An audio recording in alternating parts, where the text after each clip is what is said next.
at me with those eyes. I agree, and can you see the way my heart just ignites? We can go out, we can show them, live it like we want to, live it like we want to. There is no doubt, lose control now, any way we want to. Show me you can come through. You can fly past the skyline and the LA lights. We'll cry if it don't go right. We will do or die. I got the hunger for you. Won't you meet me in the middle, little by little? I got the hunger for you. Show you what I am made of. My labor of love.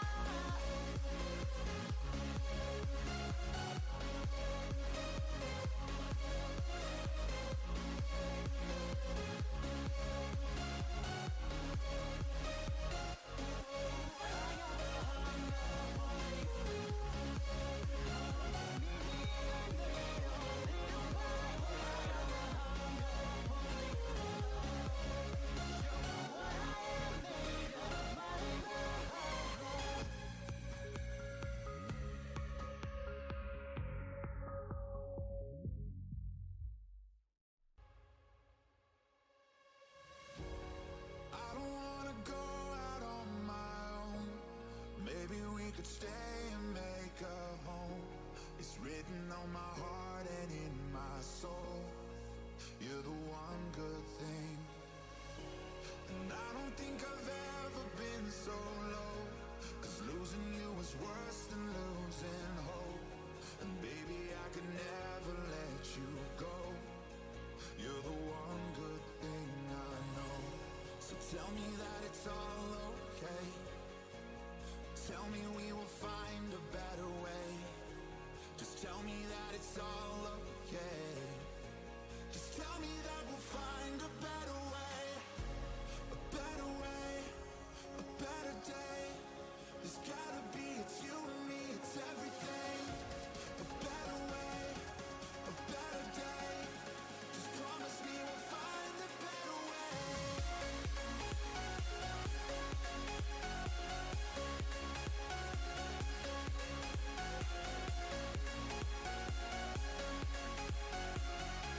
Just promise me we'll find a better way.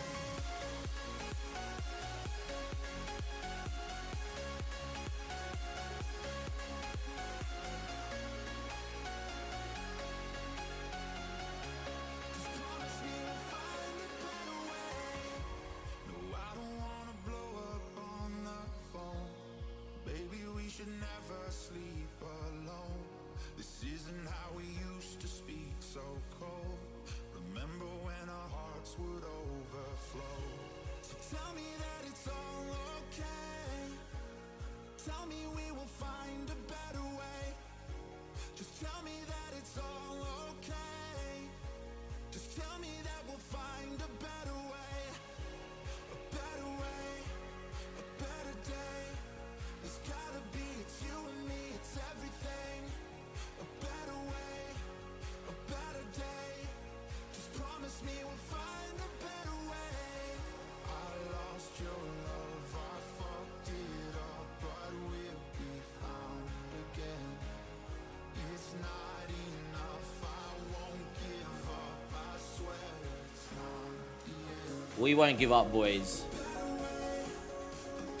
We'll find a better way. Good tune, actually, by the way. Very good tune. How are we, everybody? It is Damo. It is time for another FM stream. It's the Sunday session, a session where we go live every single Sunday morning that I am not spending the Saturday night with my partner, which, to be fair, usually Saturday nights for the boys, and that means that we're doing okay in terms of getting a Sunday session out. We did all our editing. I can now finally do this for episode 33, which was a massive transfer special, and if you missed it, last stream was epic in terms of just like, well, we obviously lost the playoff final, but it was epic in other terms as well. I'm just going to go and get this all sorted because we just finished some editing, which is always nice. And then we woke up and did everything we need to do. Are we the unluckiest team in England is the one that I need to upload next. So Raw and... Oh, not in Raw. In episodes. That goes to episodes. And that means I put something in there by accident. Yeah. Part to Prem and part to Prem and part to Prem. Sometimes when you're half asleep, you do some stuff, don't you? Even though I've been editing the whole time. Are we the unluckiest team in England is the one that I need next. But that should put all our episode stuff in here. We shouldn't have any episode stuff in here. Oh, not what I wanted to do. Let me just go live screen. We haven't won in 5 matches. I knew there was one. It felt like there was one more that was in here. And now everything's fine. Beautiful. B-E-A-U-T freaking full. And we haven't won in 5 matches. The last episode that we need to put over there. But there we go. As you can see, a very nice, clean screen. And when we look at where our editing buffer here in just a normal FM26 folder, all up to date in editing. Not up to date with the YouTube channel. I think I've got videos planned to go out till the 8th of December, and we're going to daily upload. So yeah, the YouTube's nearly a month behind the streams, but you know, festive season, I do go away for the Boxing Day test match, so I won't be able to stream for a few days. You know, there's going to be some days where I'm not going to be able to stream for as long and stuff like that. So yeah, it is what it is. Okay, before we get into recapping maybe some signings, that if you did miss last stream, we obviously go through what's happened here in the transfer. Yeah, we've encountered a game-breaking glitch, but we're treating it as an extra challenge as well, and I'll talk more about that in a second. We've got a bid for Daniel Helgeson, who is one of our best right backs and left backs. The plan was to actually sell Appiong at one stage because he's unhappy at the football club and cash in on him, and then play Helgeson out at left back because that's where he's most natural. But he is also natural at right back and is very good in this position too. If you look at last year, he only got 1 goal, 3 assists playing at right back, but averaged over a 7 and was part of a defence that put up some good numbers but conceded too much. He's gone and made use of his good form, getting 3 more caps for Iceland. We did pick him up with 1 cap, and he's apparently got an 8.5 release fee or something like that. I haven't asked for 8.5. Is what his thing is. But let's go and view this offer from Monaco. So Monaco have come in and really wants him. He really wants to go. It's below the asking price, so he'll understand if we reject this, which I agree. There isn't a thing. There isn't anything below here. He's one of my better players, and I think Daniel Helgeson is someone that I would love to keep this year, get me into the Premier League, and then for big amounts of money, I would sell. If we're looking here, 1.5 and 1.7, so we're guaranteed a little bit of money there. We're guaranteed just over 3 mil, 10 games after 1.7 after 10 games. To be fair, I think he goes to Monaco and plays 10 games, maybe not first season. Like, he probably gets a few off the bench, plays a lot under 20 minutes, might get loaned out, but he would play 10 games for Monaco. Per league appearance is 350k, which I quite like, and after international appearances are 1.7. Also a range of profit, range friendly, and profit of next sale of 20%. It's not the worst bid, to be fair, when you look at it, but I think we need to get, you know, I did this with Phil here. We rejected, and then we asked Leicester. It's like, hey, we know you're rich. We want 20-something million up front, and they're like, yes. And I was like, but yeah, I think we reject this bid and see if they come back. He's going to get upset, obviously. Review captaincy. Yes, we need to do that. Philbert's been very unhappy at the moment, which is not good. I would like Philbert to not be very unhappy, but yeah, is what it is. In terms of a vice captain, I think it's going to be Enzem for the year. Well, we need someone that's going to start in the first team every week, and Enzem is going to begin starting in the first team every week. So I'm just going to go and change vice captain to Nazim. Yes, and acknowledge and move on. And there we go. I'm not happy with Philbert. I tried to sell Philbert. He kicked up a stink, and then everybody here was like, hey, that's no good. We want him to stay. I was like, all right, whatever.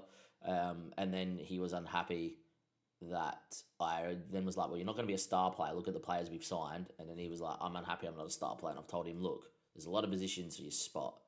And he's like, oh, okay. How does Tezgel look this year? Because he usually develops into an absolute monster on FM. You know, he always has around this sort of potential. He had 5-star potential in FM24. Very well-rounded, and the type of striker that we might be looking to move towards in this save. When we go through our signings in a second, You guys will know exactly what I mean with that. Now, in terms of training schedules, I am not doing the training this time because we got so many injuries last year. I don't want that happening this year. Bentley's out on loan. Pretty happy for Bentley to go out on loan because I think if he hits his potential, he's going to be very usable. But yeah, Aiden out there on loan is fine. All right, let's save the game. Let's save the game. I do have one more transfer coming in on the ins. I also have a lot of scouting coming through. Scouting my whole short list just to narrow down the short list. I'm also scouting a few of the hot Australian prospects, etc. We've got 4 concerned now in this list. Daniel wants to join money because they play in a better division. No promise. Joe Neild. Phil, but unhappy to be tutored for other clubs. Don't know what I've promised here. If I go to promises though, it's only Neild wants to get a bid, and if he gets a bid, he can leave. I actually don't mind him going, even though I would prefer him to stay. And Philbert wants the training facilities to be upgraded. If you guys know what happened last time out, these guys will know that we will be able to do that now and for the foreseeable future, for sure. Here we go. Yeah. By the way, if you did watch the transfer special, how a certain player is not playing left wing here, who's fantastic. Yeah, very, very interesting that he's not there. But anyway, let's go and welcome into episode 34, and let's do it. 3, 2, 1, and let's go. The season preview. A screen. 3, 2, 1, and let's go. The season preview. A screen we look at the start of every season, and we disagree with most times than not. We are predicted to come last, but obviously after last season and our massive underperformance on XG and XGA, we really should be looking to win the title. Do I think we'll win the title, or do I think I will come 24th? No. Will I fall somewhere in the middle? Yeah. Is it going to be the playoffs again and maybe a playoff final again? It could well be. Let's run the intro, let's go through those new signings, and let's go play Watford on the opening day at home. Hi, Milos. Good to see you, mate. How's things? Always a pleasure to see you coming on in. About to go and see the new signings, mate. Park. If I can type today. Nope. Apparently my 2 Prem episode 34 part 1. Cool. Done. Nice to have a clean screen there. Blacko. Good to see you as well, mate. How's things? Good to see you too. How's things, mate? We're about to get into another part of the YouTube video. If you did not check out the transfer special last episode, the last live stream, we also lost the championship final, by the way, playoff final as well. So we're in the Champo still. But yeah, we're going to go and go through everything here. 3, 2, 1, and let's go. As always, welcome back to another episode on the YouTube channel. In today's video, we have got another Park to Prem episode. I've said episode twice. I'm going to just cut that out. Lost the Brighton in the FA Cup final. Ouch. Who are you managing, Blacko? Who are you managing, mate? That's pretty unlucky. Maybe it was a very successful run to the final, though. Would love to get to the championship, the FA Cup final in the Champo. That would be nice. Might have the squad to do it. Let's restart that. 3, 2, 1, and let's go. As always, thank you for being here, everybody. It is another episode of Park to Prem, and we look to take Maidenhead United all the way from the Vanarama National South to the Premier League and beyond. Obviously, it's the first game of the season, which means we're going to run through all the new transfer signings. We're going to run through a star sale and a game-breaking glitch. That means we will have a brand new challenge for just this season. But yeah, we will discuss that in just a second as well. Before we do though, as always, give the video a like, subscribe to the YouTube channel, and 90% of you aren't subbed, so you know, go hit that notification bell because we're live on stream at the moment for the Sunday session. And yeah, look, it is what it is. I did title 2 episodes ago with the unluckiest team in England, and that referred to the XG table where we finished, unfortunately, -16 on our goal tally. We also were 7 or 8 goals over our XGA, which was about a 15 to 20 goal swing, and we were negative 13 points where we should have finished. No team's going to put up those numbers ever. So yeah, definitely the unluckiest team in England. But I think we've built a squad. As you can sort of see from here, I will disagree with this left winger, but the rest of the team they've picked is pretty good. And yeah, we have spent some money. We have gone through, and we're going to go through all of that right now. However, I want to start with the club screen and the game-breaking glitch. As you guys can see, 26 mil is in the club. So obviously we rose a lot of money. I did make a massive sale or two, and that's all well and good. You must think, Damien, you've spent so much money then, and you've got all the transfer budget. Budget's at 350k. I think the best way to show you this glitch is actually going into here, going into Park to Prem, and going into thumbnails, and just, yeah, we'll rip the band-aid off straight off the bat. Phil Hill, our best player. Sold. 22 mil up front plus clauses, etc. Was going to rise to 29 million. I'll show you that on the sales screen in a second. But as you can see, the board has agreed to give us 20 million to be added to the transfer budget on the completion of this deal. Beautiful. There we go. I'll take that transfer money and off we go. We only had 20% of the revenue, so I think that's a little high, but we're going to get some money. As you guys can probably see from this screenshot, it stayed the same, the budget. Not particularly happy with that. Wage did, massively, we had a pretty big wage budget. I did bring it up in another episode. That was a known glitch, but after the latest patch, that's been fixed. But yeah, we unfortunately got no money. So instead of having 30 million, 29 million to go and spend on a left wing back, and at that time I needed a centre back and a DM, I was like, beautiful, I can go and spend the money, make sure we get to the Premier League. We weren't able to, so we're treating it as an extra challenge where we had to stay on a shoestring budget to try and get this team to the Prem. However, we're going to be able to increase the facilities, etc. And as you guys can probably see from here, just above me, if I do this with the board request, expanding the ground is happening, increasing the percentage of transfer revenue, we're increasing the youth facilities, we're increasing the coaching budget. The youth facilities is on there again, but that's us increasing our youth level. And what we're going to do this season is monitor that finances. Don't want it to drop below 15 mil, but look to keep increasing the facilities because we have the money. They guarantee me a couple mil for next season. Hopefully we are going to be absolutely okay. As you can see, 20% now available in my request. Didn't get the money, which is a little bit upsetting. But now we're going to run through all the transfers, all the outs and all the ins. And yeah, let's go through and see who the new star men are, because we did sell Phil Hill. All right, thank you for laughing, Milos. I love you too, buddy. Yeah, it's always funny when we make a boo-boo early doors in the stream. There we are. I also need to text my missus good morning. That's probably something we should do.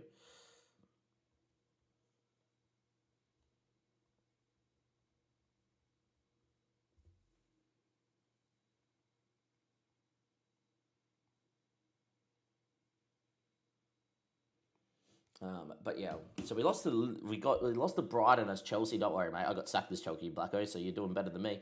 And got Liverpool into the Champions League final. We got Liverpool in the Champions League finals, is what I should say. Very well done. Let's go into here. Let's go into transfer history. Here we are, and yeah, let's go through what we needed to do. 3, 2, 1, and let's go.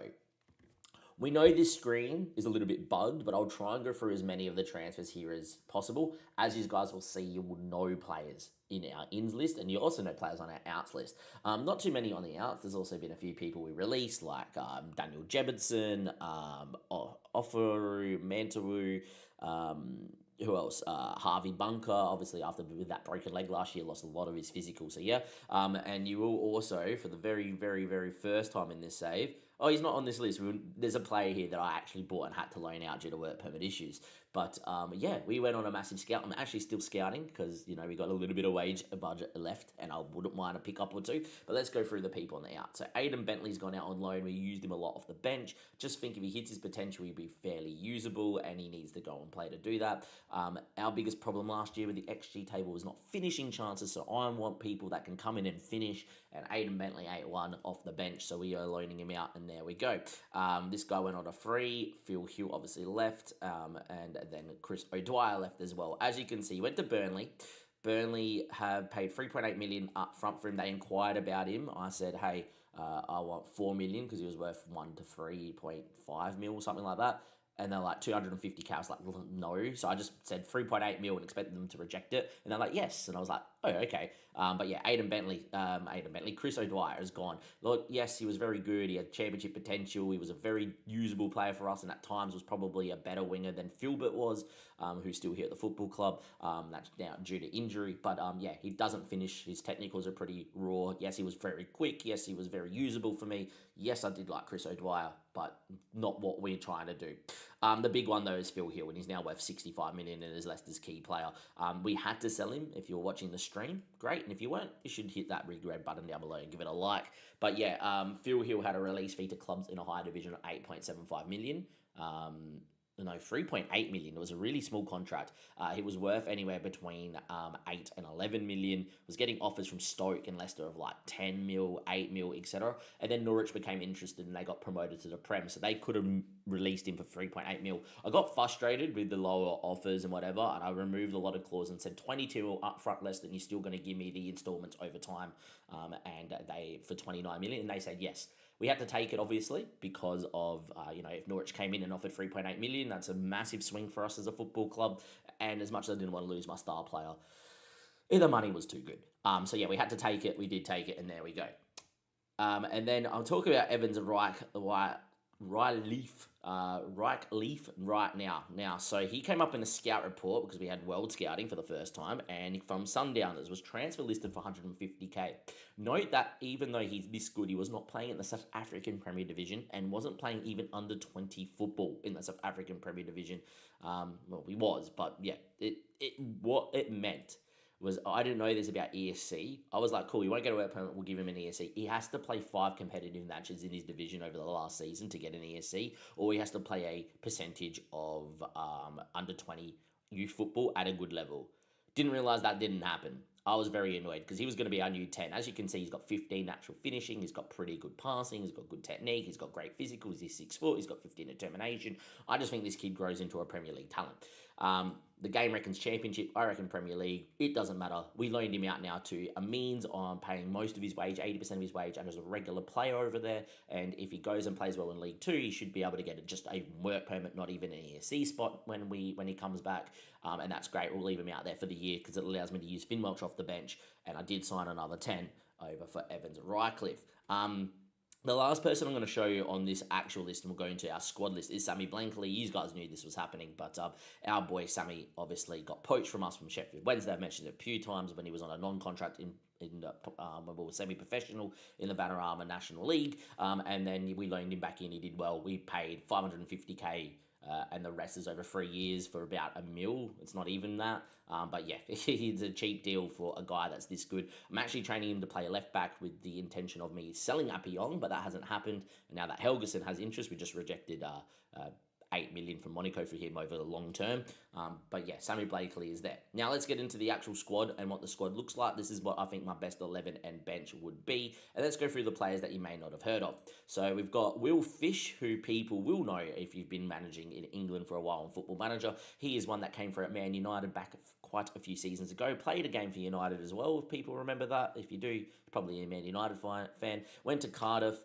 Rainbow Drop FM, good to see you. Well, obviously live YouTube. He then went to Wrexham for 275k, played in the Championship the last few seasons. We put him on trial, saw he was really good, and Will Fish will be your starting centre-back. As you can see, he's a good League One player, good Championship potential. I think he's a lot better than what the game says. Yeah, good 6'1", pretty good pace, good jumping reach, very good mentals, like very good mentally, very well-rounded, and his technicals are pretty damn good. Only problem is he's left-footed, he's not left-footed, and we do lack a left-footed centre-back. In the first team is one of a player that I disagree with, and he watched the transfer special. I said I think this guy is going to be fantastic. Adrian is a regen that genned out at this club here. I'm not even going to try and pronounce that. La Mosca, and then, yeah, sure, was playing in and around the amateur divisions of Spain. And look at his stats. He's got 14 passing, 14 vision, 14 work rate, 13 tackling, 12 marking, 14 decisions, 12 determination. Physically fantastic, 6'4". He's Lloyd Afori Manta, but just a lot better and with a better technical and mental ability. Yeah, the scouts reckon he was only 3-star. I was like, nope, no chance. As soon as I signed him, they reckon he's 4-star and a Championship potential. I reckon no chance. I reckon this guy goes in, he's going to be starting for me this year to start the season, and is going to be fantastic is Adrian. I think he's really good. He's just dead Dutch. He's going to get on the ball. He's going to move the ball. He's not going to do too much. And I think as a DLP, which is what we're going to start the season with, has looked good in preseason, the DLP, he should be okay. People will know Mano Puzo. If you've played FM for a while, this guy was a wonder kid back in the day. You used to be able to pick him up on the cheap over in Spain. I did a save with Deportiva La Coruña. And I picked this guy up from Valladolid, I reckon, back on that save, or yeah, I think, and was godly.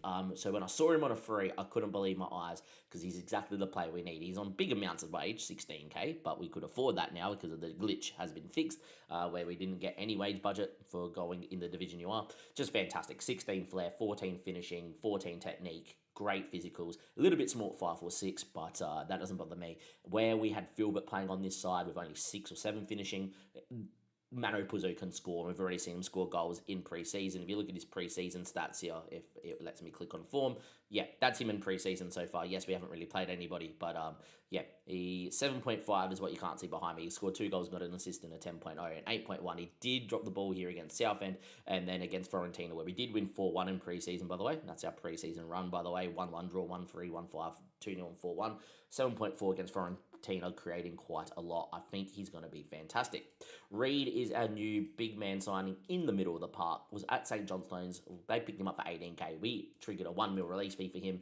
And as you guys can already see, he's fairly fantastic. He's playing in the new shadow striker role, trying to get someone a little bit more goal scoring behind our new forward role for the season. Just trying a couple things to increase our goal tally and improve on the XG.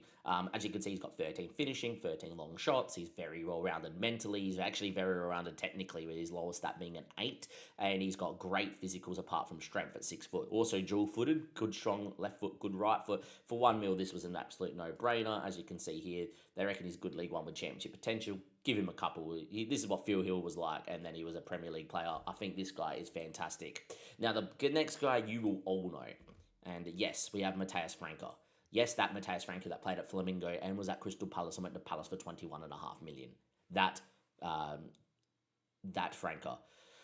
As you can see, Rotherham obviously on a free here. He went to the League One and the Championship, playing against us in both seasons. And in the season where Rotherham, I'm pretty sure, got relegated last year, where we were fighting for promotion, 14 goals, 3 assists. This is a no-brainer. I will say, for the players we wanted to go and see play left wing for us as an inside forward, I wanted better than 10 finishing, but he's really good. He's really rounded. No technical below a 10. There's a world where if I go back to box, we actually train Mateus Franco to be the box.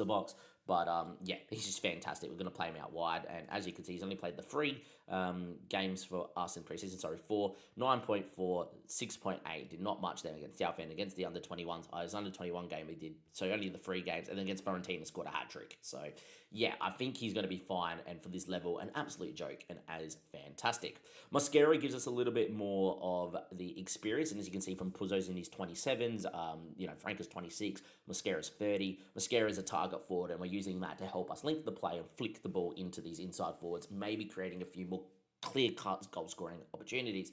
The main reason we went for him is he played at Monza in Serie A last year, where he scored 10 goals in 32 appearances, which I thought was fantastic. And for a team that went down, Monza finishing dead last in the Serie A, I think that's not bad output. As you can see, he's played at a lot of different clubs and always scored goals, to be fair to him, as well. Hellas Verona, again, he scored 13 goals when they got relegated, went to the Belgian Pro League, scored 5 in 10. Plays okay, just seems to always find the back of the net, not consistently, but at a decent clip. Already a good championship player, loves being consistent, and in that target forward role, yeah, maybe not the tallest at 5'11", but very good at flicking a ball in, playing around the corner, and linking up plays. Also got natural finishing at 14 and pretty good physicals. I think he's better than what Hans Pullis is. Give Hans Pullis minutes off the bench, and I think he'll be fine. In terms of the bench, we do have a couple of players to talk about.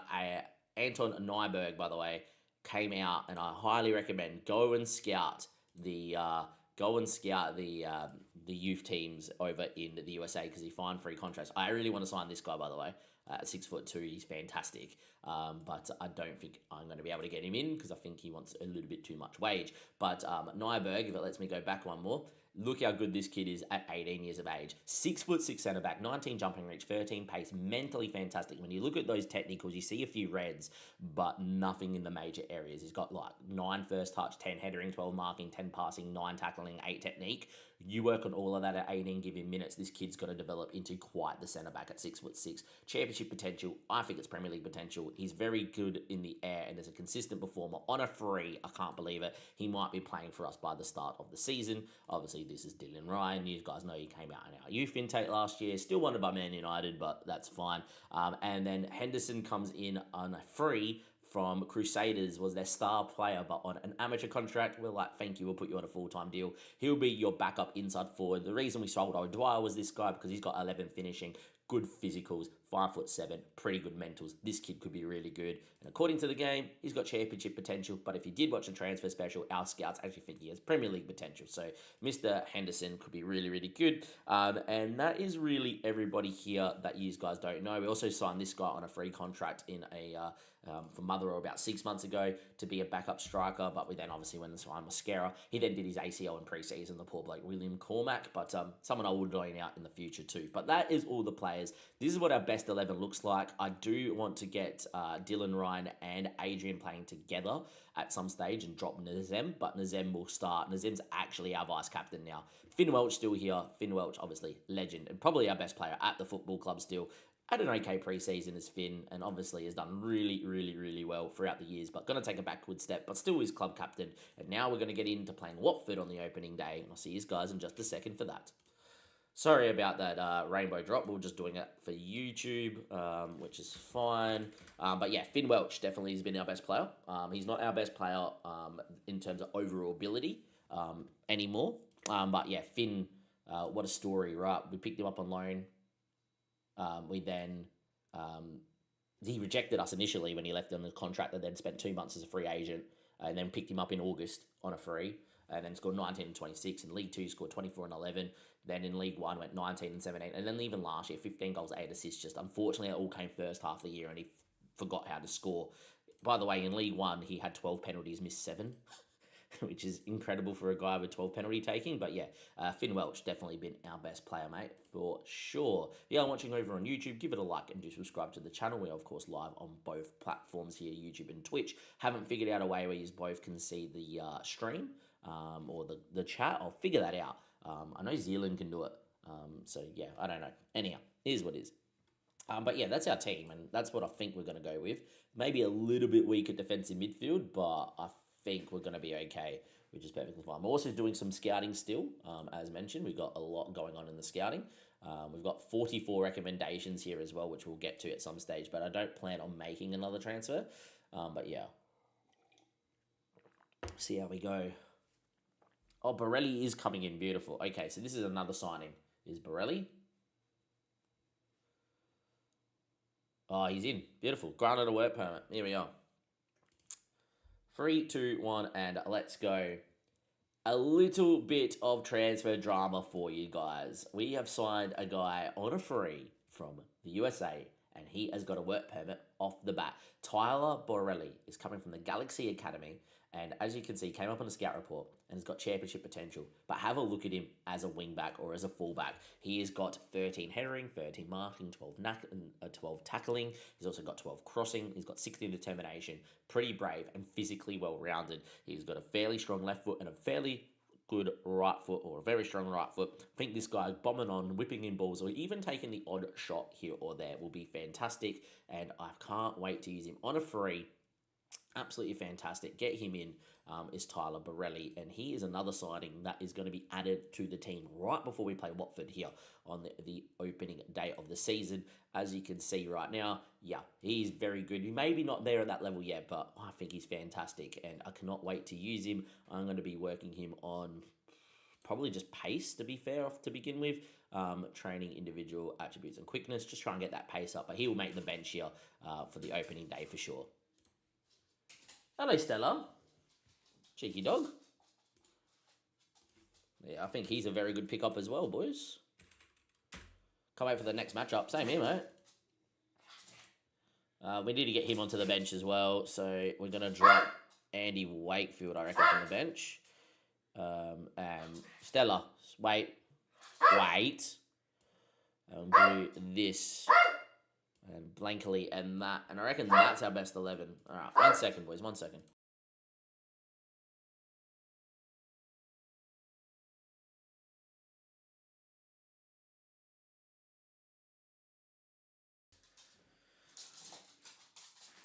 I don't really care too much about Flair at right back there. Was that Ronaldo? Good to see you again. It was. Yes, it is. Good morning, mate. Anyway, come on, Stella.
don't think we really care about flair.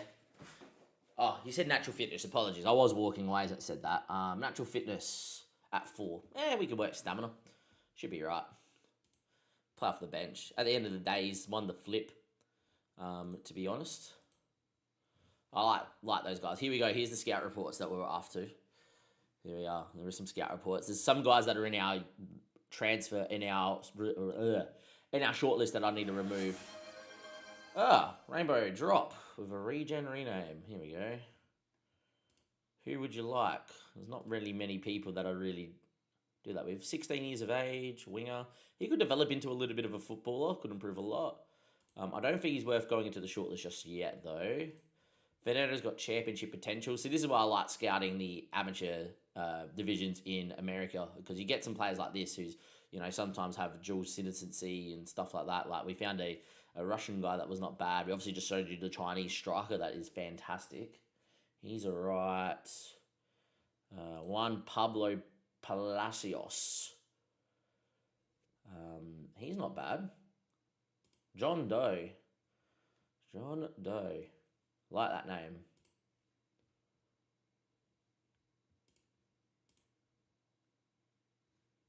Juan Pablo Palacios. He looks okay, to be fair. Again, they're never perfect. Like, he's fickle and whatever. They're never perfect. Mexican. I'm going to add him into the shortlist for a year. We should actually do a bit of clear out our shortlist at some stage. Kenneth Hike is at Rapids Academy, League One. He's not bad. I don't think he's overly fantastic. Andreas Sandoval. I prefer him. He's a little bit mentally a bit wayward. Is Andreas Sandoval. Can improve a lot. They'll see what I mean. He's Brazilian. He's Brazilian American, 17 years of age. Generally, Brazilians grow a lot more. Like, he's someone I would keep in the shortlist here for a year and just be like, what do you look like in a year's time? He's not bad. Not a natural goal-scoring winger, but yeah.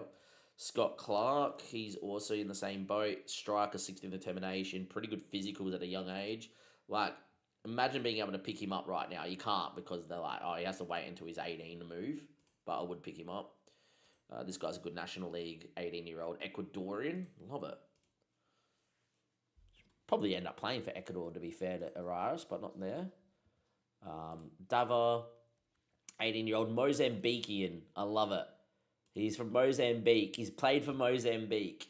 I want to pick him up just because he's played for Mozambique. I love these guys. I love a Mozambique.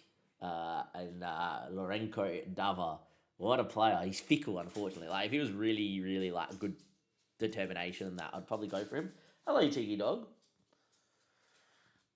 What do you want? Did you eat? All she wanted was some food, and now I should probably go to mum or something. I don't know. Well, you want to go on my bed? You do. All right, let's go get that. Did you do a read? We have to in a second, mate.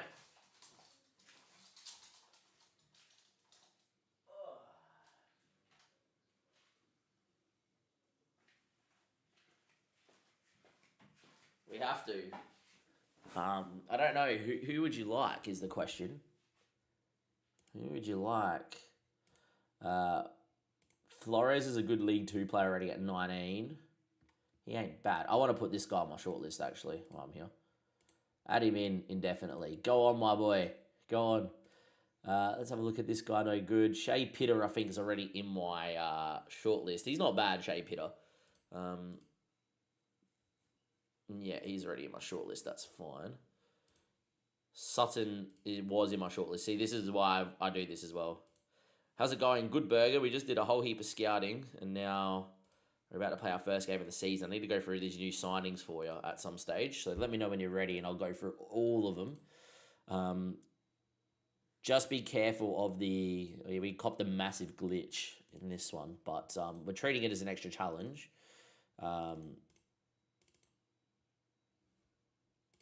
We sold Phil Hill for 29 million, board guaranteed 20, which, to be fair, sounded too high to me anyway, but I was like 20, and then the board didn't give me any money. Just kept it at 425k. So we weren't able to reinvest it. Sold my best player, weren't able to reinvest it, but we have made some good signings anyhow. Got guys on frees, and now I'm upgrading everything in the football club as it stands right now. So yeah. That wasn't too many, guys. Rainbow, who do you want on the regen? I need to fix that because I actually am not a fan of regen renames. I like their names coming out. Gabrielle has been made a bid from Farlock. Future fee upon not getting relegated from the championship or from the premiership. Good on you, buddy.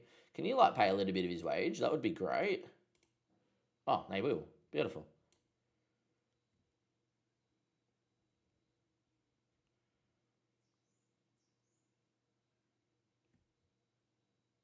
Yeah, done. I would rather hear them pay his wage a little bit, and then yeah, that's actually pretty good.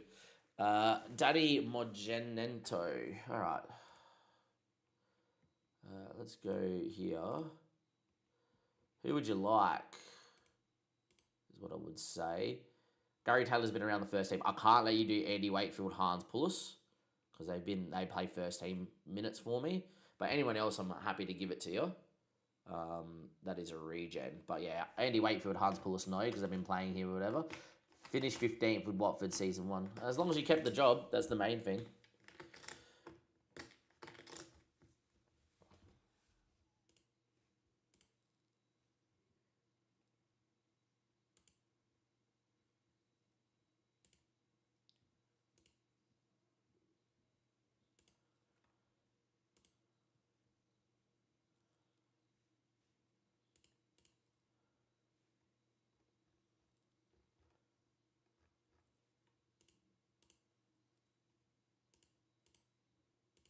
I don't even know where I go to even get rid of that. Not sure. But anyhow. Jaden Dan's on loan. Irukunda back on loan again. Nice. Good. Where did you sell him to? Anyhow, he has not... Rainbow Drop has not mentioned. Aiden Bentley to Danny. Yeah, we can. Sure. How are you, Bentley? Set nickname. Daniel Mogentino. Got scout reports on him too, so he should be right. Should be right. Generally develops. He played a lot for me over the last couple of years. 33 games last year. Played 9 as well. Should be right. Out on loan. Daniel Mogento. There we go. Nice. Problem is like, I can't let you do Andy Wakefield because he's been part of the team since season 1. I can't let you do Dylan Ryan because we freaked out about him coming out in the last youth intake. Still wanted by Aston Villa, not Man United. So it kind of tells me that Dylan's pretty good. I only got given 1 mil, so not much to play with. Yeah, I got shafted. No, they fixed the glitch where you weren't getting any wage budget for going up the divisions though. So I'm happy with that, and that we actually got wage budget and allowed us to do what we needed to do. But yeah. Is what is. Tactical advice. Cool. Under 21 matches. Who here is not selected? Available for the next match for 90.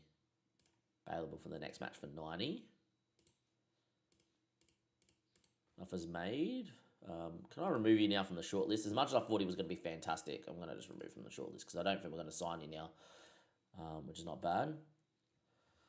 Loan approach for this guy who looks fairly decent, so we'll keep him in the shortlist. All good, mate. Go ahead. I think this is all coaches, is it not? Yep. Couple of scouts. That's fine. A couple of staff members there. I have improved the staff members again, which is good.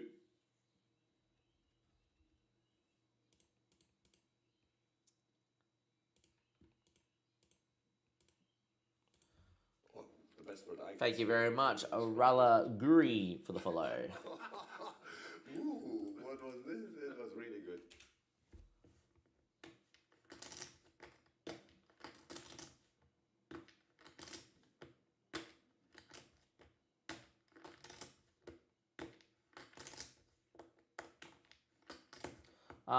But yeah, let me know when you want to see these players, Burger, because we're about to play our first game, and you probably want to know who's playing before we get into this, right?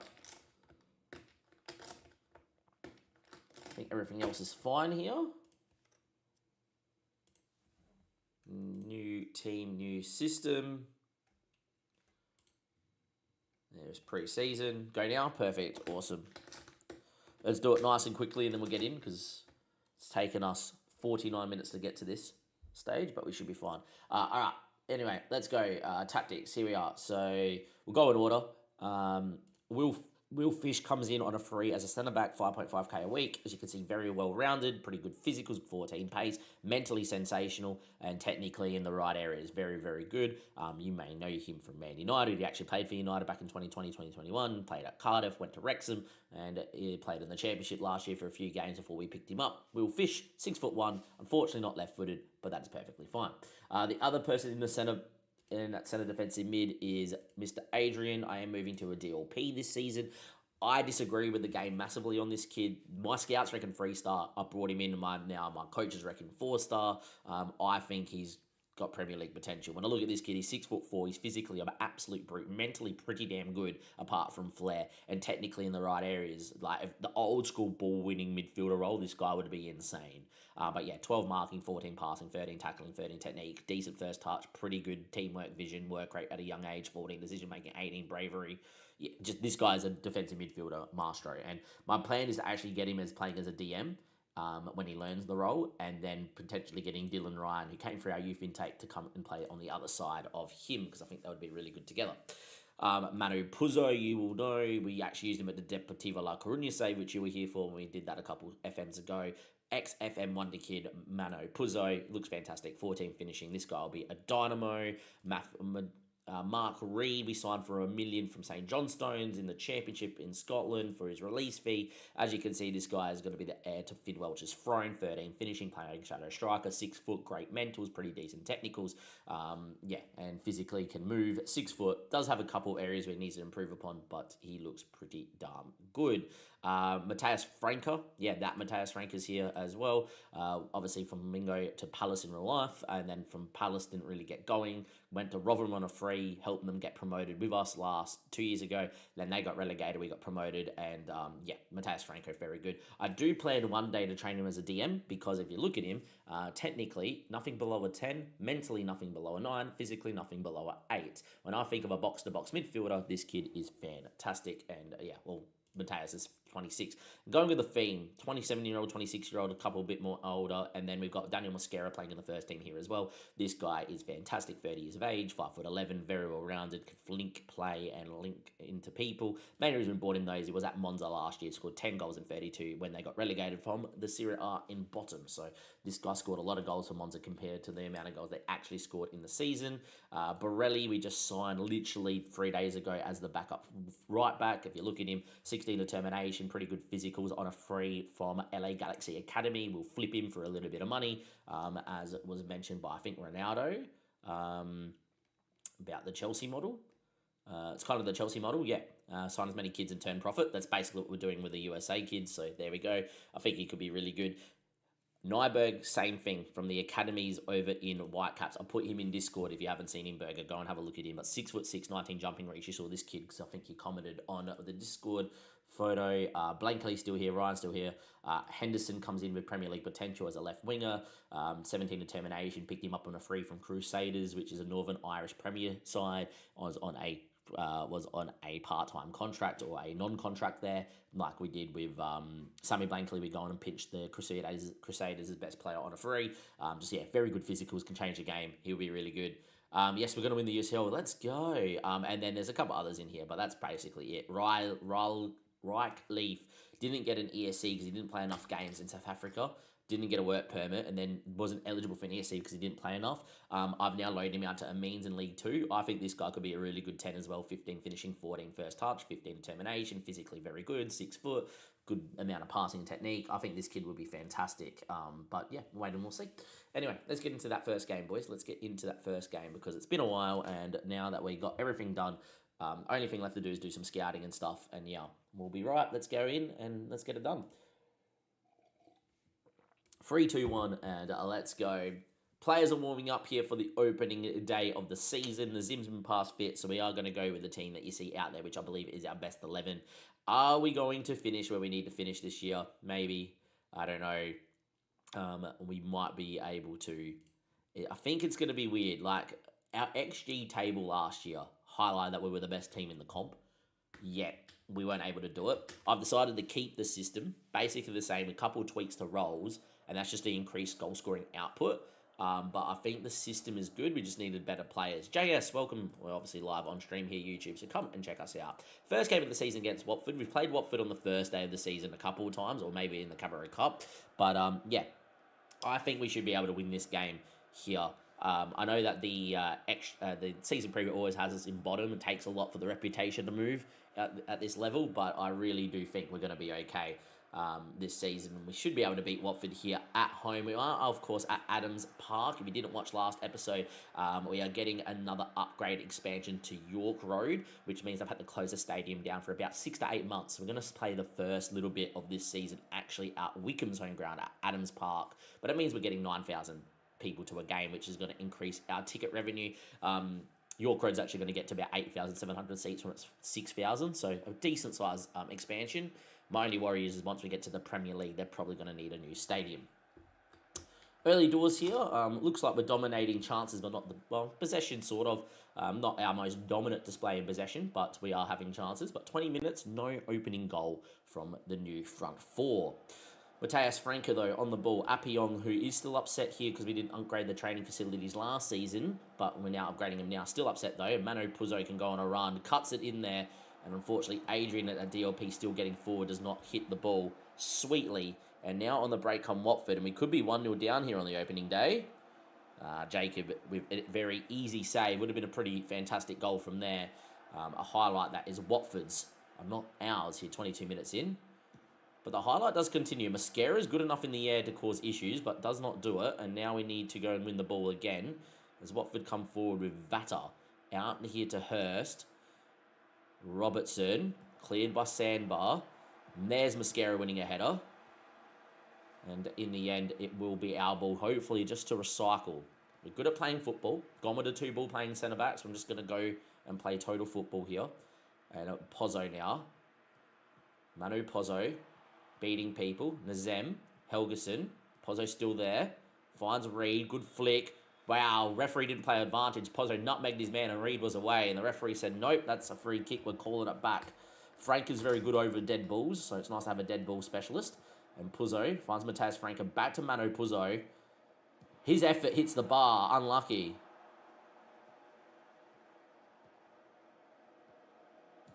Ball into Will Fish.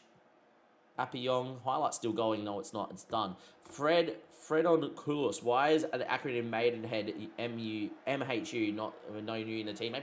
Actual team name for Maidenhead is Maidenhead United. So MHU is correct. Adrian the target doesn't get on the ball. Finds out to Mr. Reed. Reed. Appiong. Going on a run from left back. And unfortunately fires over the bar from Appiong there. 26 minutes in, still 0-0. We've had the better of the game, though. And hopefully a goal is coming. We did draw on the opening day last year, away from home to Birmingham 0-0. But I would be pretty disappointed to not win on the opening day against Watford. Maybe a little bit same old, same as last season. Dominate games and not being able to score. Pre-season, however, showed us that we could score quite a lot of goals. So, who knows? In the end, 40 minutes played. Helgeson into Puzzo. Back into Helgeson. And Zem. Puzzo! Oh, wasn't far. Flashbacks to FM23 and Deportivo La Coruña days, boys in the stream. Oh, he used to score them for fun. Just past the post. Could have been a goal. A very dominating display, but nothing to write home about as Appiong is fouled right on half-time here. Are we going to get... Is this a highlight or is this just the referee blowing his whistle? Goes into Mateus Franca. Back in the box for Sandbar. Reed. Shoots. Oh, just over the bar. Hit the top of the bar and over. We're going to go in at halftime 0-0 here at Adams Park. Our first game here at a rented-out new stadium.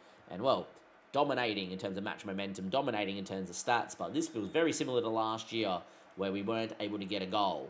But I will tell the boys that I've been happy with this and to move along. And hopefully we can find ourselves a goal here in the second half.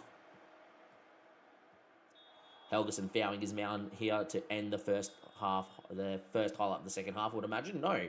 Always worrying when the highlight continues, and that's a pretty decent ball back stick. Adrian wins a header, but only as far as well. Mascara's done well. Reed now. Holds it up nicely in that shadow striker role. Now he gets going. Appiong with space. Reed makes a good run. Appiong ignores that. Goes himself. Can he cut the ball in the box? Will he shoot? Finds Pozzo. And Mano Pozzo on his debut scores 1 goal and 1. Filbert missed the most amount of chance of us on this right wing with that 6-7 finishing he has. Yes, that wasn't for the meme. It's either 6 or 7. Yes, that's still memey. I didn't do that on purpose. Please forgive me. But yeah, Mano Pozzo getting on the ball here as Appion lays it into his path, and he's got 14 finishing. Nice to have a winger that can actually put the ball in the back of the net. And we lead 1-0 on the opening day, and hopefully it will stay this way. Wouldn't mind another goal or two, but a very good performance to begin our campaign. Time is ticking. Luch de Forgulis has just come on for them. There you go. Or maybe it just came off and I didn't realise. But yeah, Luch, DJ Luch from a couple of seasons ago, he went to Hearts over us. He is on the park or just came off the park and I didn't realise. Anyhow, highlight here in the 71st minute. We'll start thinking about some changes. Young Adrian, Appiong, Matthias Franco, good ball into Mr. Reed. Nazem from distance, not known for his goal-scoring ability. And we're just going to drag him straight off the bat. Adrian go on that side, and we are going to get Mr. Dylan Ryan on the park. Helgeson's going to come out for Barella to get him his debut. I'm also going to get in Finn Welch for Reed. Important to give Finn Welch some minutes. Moving more as a channel midfielder. And Henderson for Matthias Franco. He's not had the best of the game, but we'll get young Henderson out on the left-hand side. He's a bit of a natural goal scorer as well. Got no concerns with Mr. Matthias Franco, however, though. We know he's going to be very good this year and should be fine. Finn Welch, he's good on a dead ball, and he is not taking this one. Apparently it's Henderson. Interesting. Wouldn't have made Henderson take it, but who knows? Ball back stick was pretty poor. Falls, however, to Borelli, and he fires over the bar from right back. 75 minutes played is still 1-0. Hopefully, we will find our win here. And I would love a second goal. That would be great. But it doesn't seem to be happening, which is not good at all. Going to leave it. Look, Watford, I don't think have had a shot this half. I think they ended the half at 5 shots free. So we're just going to stay on attacking here. If they were having some chances and stuff, I would obviously drop to balance. But they have yet to have a shot. This half. There's their first shot just then. But a 1-0 win, a very comfortable display. However, it's a little bit disappointing when you think back to last year. We had a lot of games. We had 27 shots, 20 shots plus XG of 2, and we weren't able to score in. So yeah, this is a little bit worrying, but same system, brand new players, very good at their football and at what they can do and finish. And we weren't able to go and win the game comfortably. However, it's a 1-0 win. It's a clean sheet for a few new players at the back, which is great. And look, we should be bullish that we're going to be in and around the title fight this year. It's always nice to start with a win. You get what you get, and that's what you take, and that's what you get. So you can't really be upset. But a 1-0 win. We'll start this campaign with a 1-0 win. And I'll see you guys next episode for either a game in the middle part of the league season. It might be a Cabaret Cup run like last season. Or it might just be a season where we win every game and it will be very few episodes. And I would quite like that. See you guys next time. Playlist is above me either side to the live section, which is all in chronological order. Or, of course, if you're watching this as a video, the playlist, the video section. It's approaching Christmas, so Merry Christmas. Have a great one. I'll catch you next time. Thank you and goodbye. All right, that's the video done. And now we don't have to worry about filming for a freaking while, which is always good. And 5. And there we are. Beautiful. A win on the opening day, but if you guys have been over in the past couple of streams, you know that that's a very disappointing win. We finished 16 goals under our XG last year, but yeah, that was the most amount of money the club would have made from revenue, which is pretty cool. Summary and income. I hate that it doesn't tell you. It used to tell you, now it doesn't tell you. Broken. It's all right. They'll patch it. It's fine. I just want to know how much money we made. We got Shrewsbury in the next round of the first round of the Cabaret Cup. We'll rotate for Shrewsbury. With Cardiff next. How good is Liverpool? Yeah, great, aren't they? All right. Another bid for Helgeson. 11 million. Oh, wow. Nangolan did not get a work permit for a coach. It's the first time. I think we'll make use. Yeah, we'll finish 4th or 3rd. We'll be right. We'll click, but yeah. It's the first time I've ever seen a coach not get a work permit. There you go. Which means we can still have it. All right, let's go and have a look at this offer for Helgeson. So it's below the asking price. So I understand it would be rejected. Again, I'm just going to let this one stall out and reject because I want him to stay here, which is fine. Doesn't need to click. If we click, we'll be fine. In terms of the team that I am going to play the backup 11. And I need to get Borelli in here. In the Prem. Nice. The 5 at the back working well, huh? Love that it's not typing.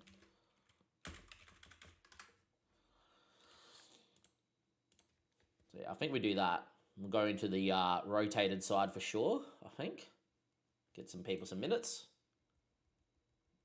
Should be able to beat Shrewsbury. We'll see where they are, but I'm pretty sure they should be in League 2. Maybe League 1. Don't think they made it to the Championship. But yeah, we'll stall out that bid and reject it. But that means we also got room for another coach, which is good. Recruitment here and 83 people. I'm not looking at anyone, to be fair. Let's just go to club and staff here quickly. Click on this. We need one more coach. We also need 3 more recruitment analysts, but they might be coming in. I can't remember if I've done that or not. Apparently, we've got room for 1 more sports science as well. Okay, that's cool. We need to go and get another coach because our first time I've ever seen a coach not get a thing. Oh, Birdie, you come in just in time. I've just gone through and scouted the A-League before going live today for all their best young talent. So we've got some A-League scouting coming through at some stage. There's a really good goalkeeper. But I think he's going to declare for Serbia over Australia. Very good keeper. All right, we need a coach, first things first. I'm a big believer that your coach needs to be very determined. As it helps the boys out with their development. So yeah, people that are interested, here we go. We got this guy here. He's not bad.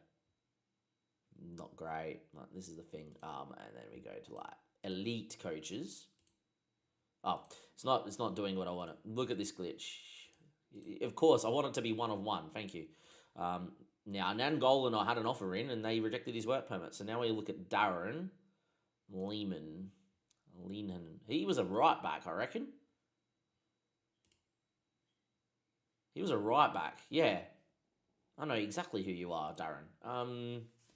Not the greatest coach, to be fair, but elite determination, which I think is important. I will drop this down to outstanding.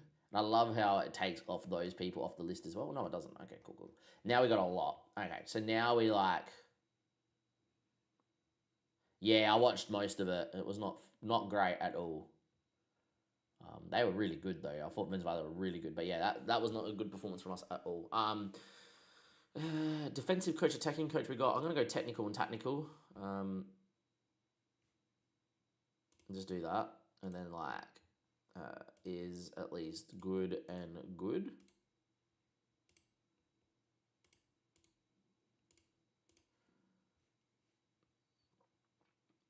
Ray Sherwood is a really good coach. I'm going to go and poach you, I reckon.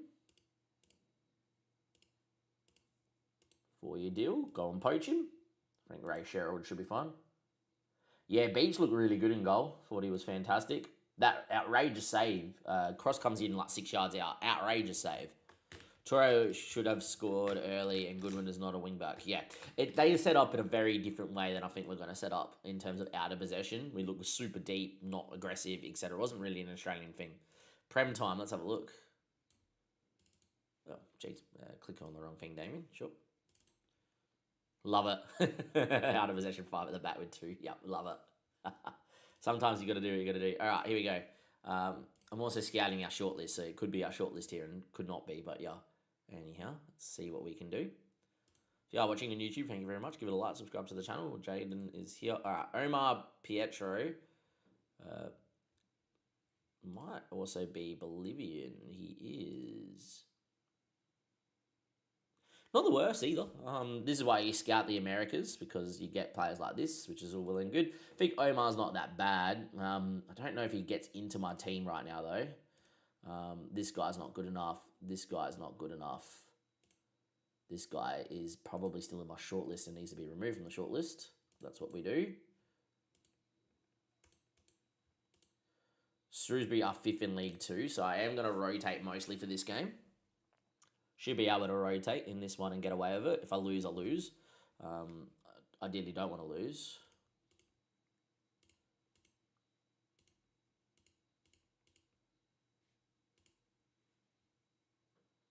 I want to buy NEC in Paris. I really wanted to sign him and he said no to me. Boo.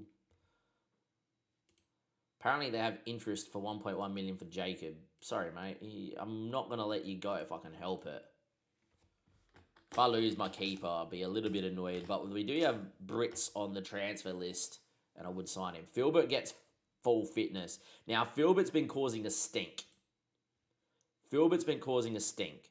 He doesn't want to leave. He doesn't want to be a regular starter. He's like, I'm one of your best players. And like, I understand. In his mind, he's like, look, I came in. I've been fantastic. I scored 4 goals against Brighton. I scored 19 goals. But last year, 9 goals, 6 and 42 was not good enough from him. I think he's good to have off the bench, but I prefer to have Dom Weller off the bench. But yeah, Bycroft injured. Hopefully not long. Bruised knee. He'll be fine. And Andy Godfrey, another goalkeeper injury. That's fine. But yeah, Filbert will make the bench here. Etc. I'm not going to really use him. I'm going to make him upset, make him miserable, and then hopefully sell him. I tried to transfer list him, and the players got really angry at me when I did that last night while I was editing. They're like, no, he can't leave. I'm like, okay. Didn't promise him anything, though. All right, let me just go through this list. Cool. All right, list. Thank you. Yep. Overview, scouting position. All right. Everyone on this list, this guy has a bid for loan. Okay, all good. Everyone here. All right, you're all good enough apart from this guy, what I can tell. Actually, let's just go by who is not good enough for this list. You, probably you. Hate how they give them like a 5-star scout report. We will set up our scouting at some players. I actually think Terzgel might be okay. You.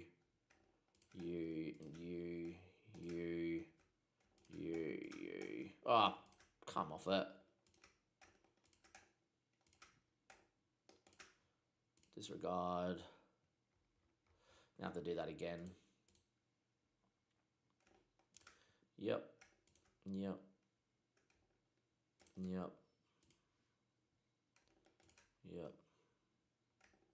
I always get too many scout reports from when I don't need the scout reports.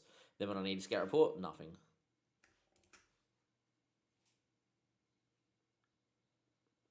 I think you'd be okay.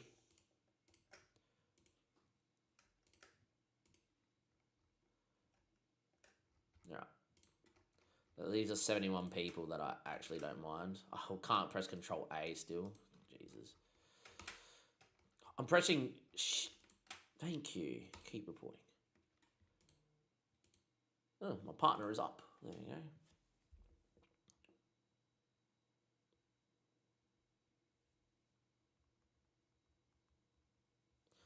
Under 21s match.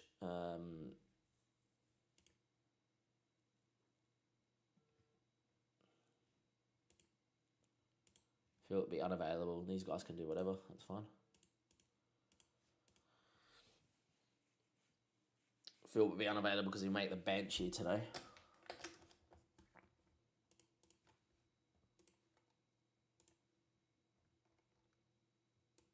Ah, he's suspended. Beautiful. And can't even make the bench. Cool.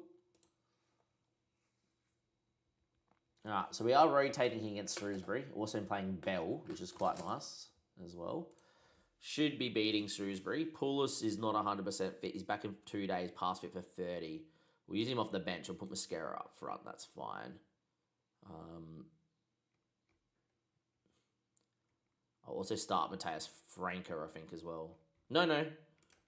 Birdie. We played... First game of the season was against Watford. We won 1-0, and this is game number 2. Game number 2. Yeah, Bell, Borelli, a new signing. Nyberg, a new signing. Andy Wakefield. Blankley's learning to play left back because he's naturally left-footed. I think it's a good option. Dylan Ryan will play. Neild will get a minute as well. Weller, Welch, Matthias Franco, and Mascara. Might actually get Adrian and Ryan together because I do want this to be my next midfield too. These two, because I reckon this kid's going to be better than what that's saying. And no, we did not get any of the transfer finance bid. We still have good money. I've actually just as you guys can see here, if you did miss the start of the stream, I've now gone in and got the youth. That's meant to be youth level, and that's the youth facilities, so that's fine. In training facilities, the ground's being expanded. Youth level was there again. I'm not doing the youth facilities twice, but yeah, we're just gonna use the money that we did not get. As you can see, the wage budget and all that still like that. We're gonna just use it to upgrade the facilities and stuff.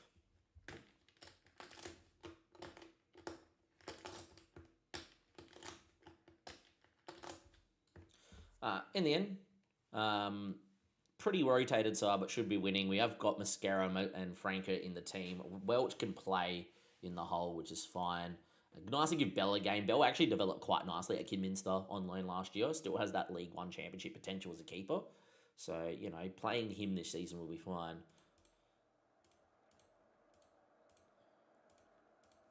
Go out there and see how we go. Should be winning this game. But you never know. Start Matthias Franca though, because I want him to get a goal and just get his campaign on the way, even though he scored a hat-trick against Fiorentina in his pre-season friendly. Yeah. Always nice to make a run in the cup. You know, God forbid that we actually go on a massive run. That would be great. And yeah.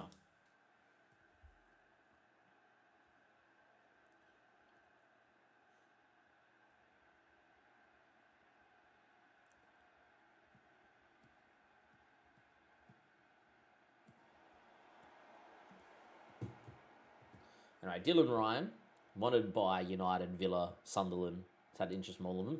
Adrian. Into Franca. Dom Weller. Oh, football, Dom. Great goal. Waited for the keeper to go down and chipped him. This is why I like the target forward role of Mascara. He knows how to flick people in. Also, is the OFC Pro League in FM26? I would imagine it probably is.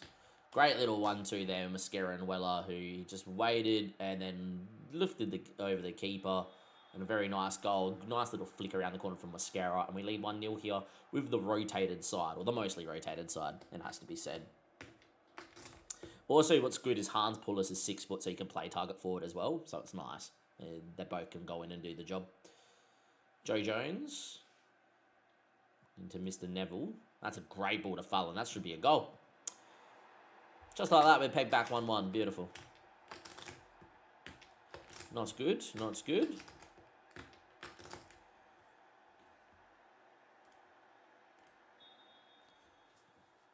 Not good indeed.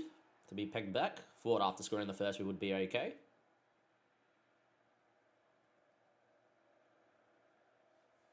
Not good that it's not.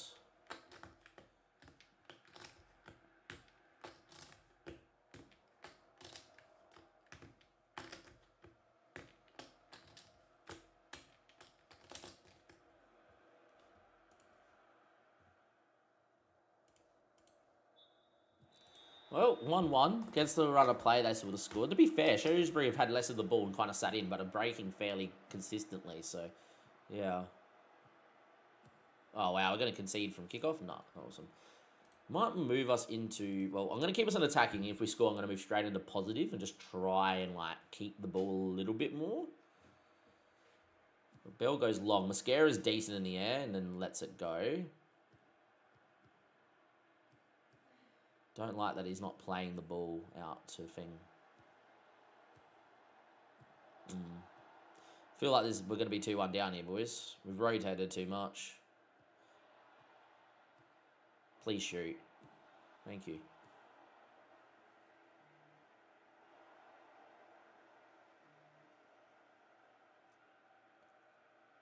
And out. Continuing on. 50 minutes played. Dominated the game, but that doesn't mean anything. And to be fair, every highlight is theirs. I don't like this at all.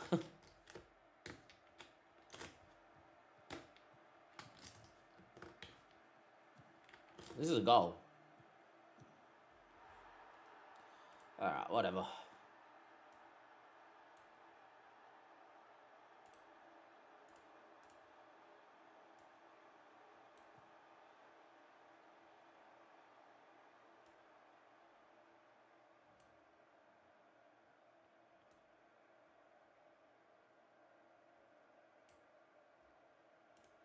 2-1 down against Shrewsbury, huh? Yeah, I just don't know. Maybe the 4-2-3-1 just washed. It feels a lot like last season. Pre-season was great. This is the thing. Just why in pre-season we can't do this?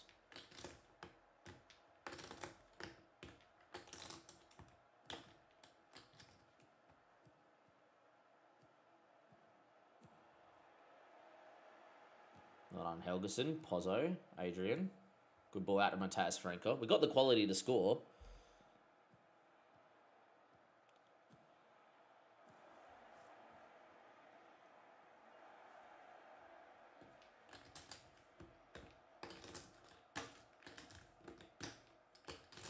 Oh, it looks like we're going out in the Cabaret Cup here to Shrewsbury, which is not good. Oh, yeah. Where are you heading it to? Well done, Dylan. Bankley playing left back, learning this role, which I think he'll be fine at. Let's cut the ball. Will you cross ever? Fullbacks never cross.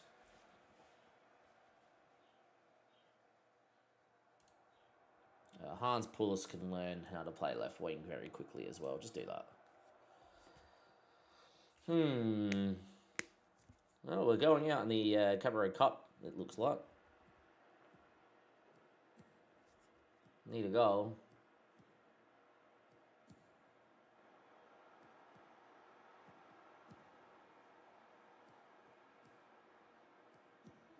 Will it come? I don't know. Good save. Don't think Puzzo should have shot first time, though. Had enough chances. Had enough chances.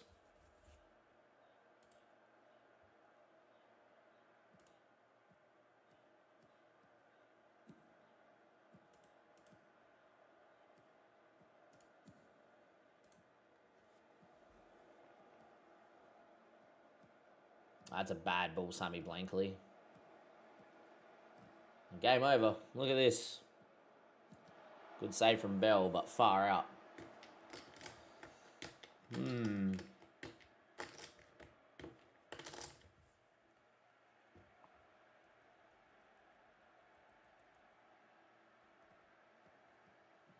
Well, this is not good.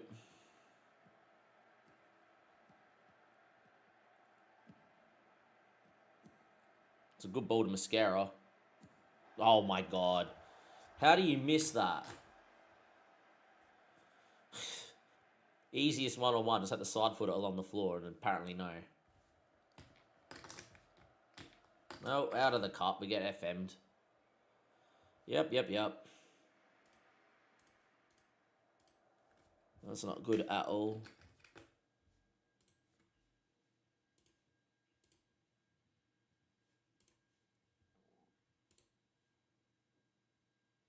Well, be competitive is all I wanted, so it passed, which is fine, but I'm not happy with that. That's a bad loss. That is a bad loss.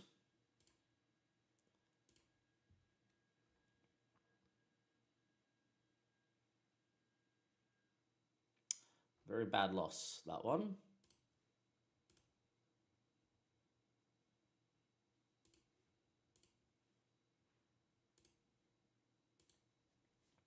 Which is no good.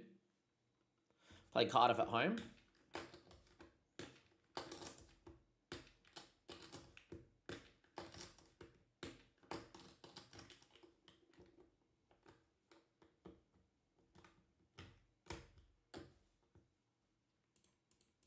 Just don't dominate games enough. Like, we dominated in terms of chances and possession, etc., but we're just too open on the break.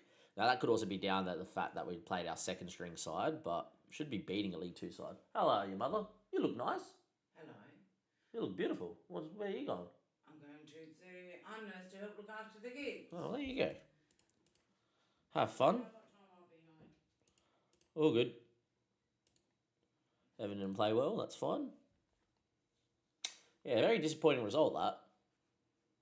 Oh, look, if it was the FA Cup, I would be freaking fuming, but it's not the FA Cup, so that's fine.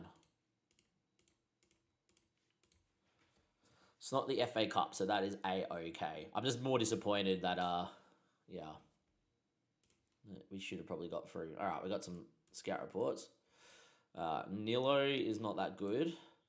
This guy, Victor Meza, 18 determination, 17 years of age, 5'5", a little bit too small for me to be a defensive midfielder. Warrington needs to become out the shortlist. This is also what I'm doing is scouting so I can remove people from the shortlist. Samba, don't think we're ever going to sign him, so remove him from the shortlist too. Ewan Baxter, yeah, you're good. Obi's good.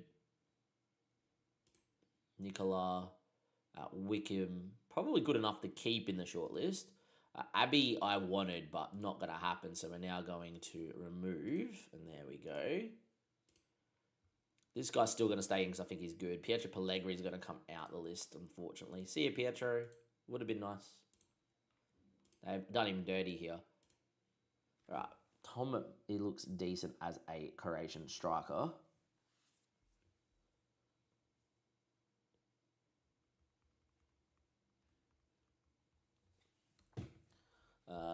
There's Tom. The Pietro Pellegrini, yeah, it's they reckon he's not even good enough for League Two, which I think is ludicrous. But yeah, Carlos I really liked, but we went in a different direction, so that's fine. Dinko Sulcic looks decent at 18. This guy's not bad. Gabon from Spurs. Like, decent keeper. I will keep an eye on him because he could be someone that we might pick up if we lose our goalkeeper as well. To be fair, if I lose my goalkeeper, I'm going to go after this. Yep, that's the one. That Pietro Pellegrini. Exclamation mum in chat for those watching on Twitch. For those watching on YouTube, unfortunately, you will not get this. But, yeah. Appiong, happy to stay. Nice. Happy with that. 1 to 2 days tight hamstring. Appiong, happy to stay as the issues might have been resolved.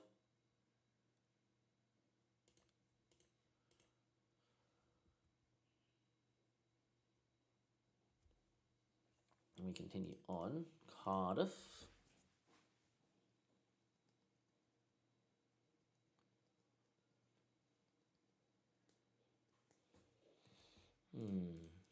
Available for the under 21 matches. Who do they reckon? Bycroft. Might just make him available for all under 21 matches.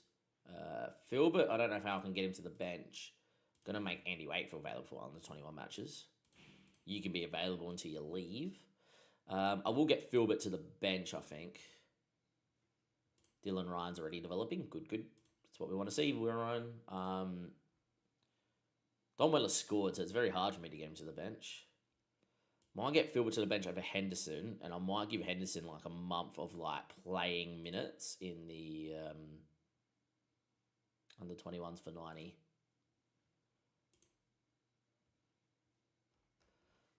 Definitely did not go through the side of the net. The ball definitely went in. Wow, Adebayo rejects loan over from Farlick. Interesting. Well, why did you reject that loan? I want you to be gone, buddy.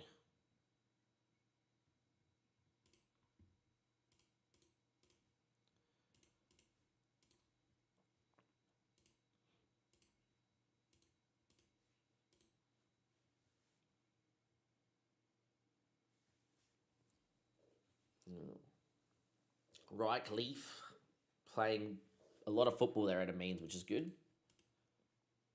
Scored 7.8. He scored a deflected shot. Nice.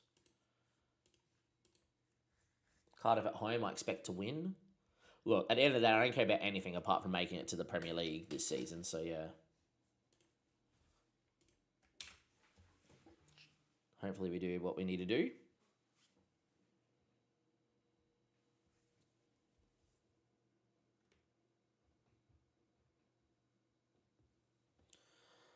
Jacob, Helgeson, Samba, Fish, Appiong, Adrian, and Nzema, Pozzo, Reed, Mateus, and Mosquera. I think that is definitely going to be our best 11.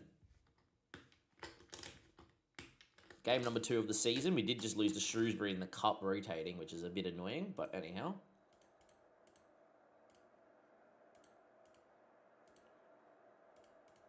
When we go 1-0 up, I will go to positive and see if that helps us. And then, yeah. If we go 1-0 up, of course. Should do at home, though. Adams Park, 8,000 people. Going to increase our revenue, which is nice for the next 8 months. Obviously, I would prefer to be at York Road, but, you know, one of the stadiums undergoing some expansion. Perfectly fine. Highlight here, it's early free kick, which is not good. And they've got people unmarked at the front stick. Beautiful. He shot and hit the bar. I'm actually happy he shot because any decent ball to the front stick was a goal. And we're on the break here, but I would imagine it's highlight over. Maybe not. Good ball from Adrian. I'm liking the DLP a lot, actually, to be fair. Deep line playmaker. Good from Appion. Now, can he cross the ball? Shoots. Of course he does, let's be honest.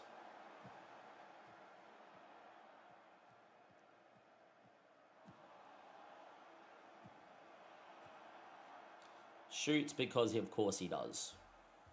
Just love it. Oh, yeah, I'm on the byline with people in the box. I'm just going to shoot. If I wasn't headed off the line, I probably would have went in, but yeah. Most common highlight is your fullbacks trying to score. Actually struggling out here, which is not like us. Might move us into positive, just because we're struggling for the ball. Trying to help us get on the ball.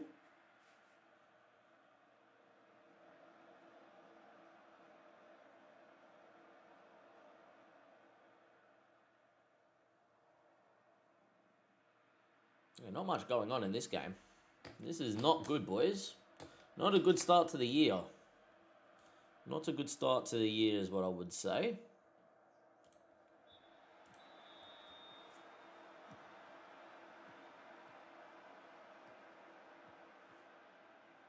Leave us on positive for a little bit here as well. Just try and get us back on possession, and then we'll go back to attacking. Need to win our home games. This is not good. I don't expect Cardiff to be this good as well.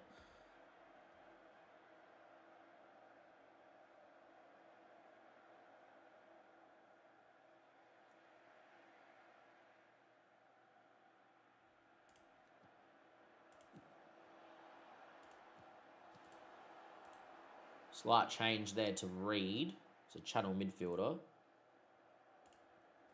Gonna go back to attacking as well here before I start making some changes.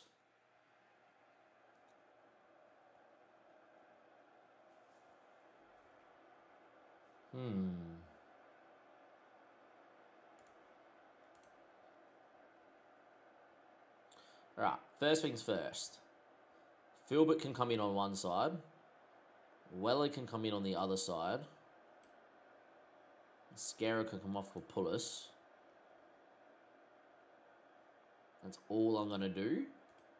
Because it's 0-0 here. They've had a lot of the ball. But I would imagine that my back four and my two DMs are having a good game, considering it is 0-0. So I'm going to leave it like so. And with not long left, I'm going to bring Finn Welch in the 10 for Reed.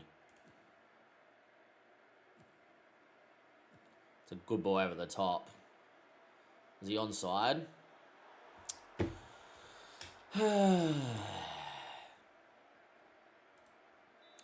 Alright, season over. Alright, we're not getting promoted this year again, lads. Far out, man. Should have went up last year where we had all the chances in the world, but this season's cooked.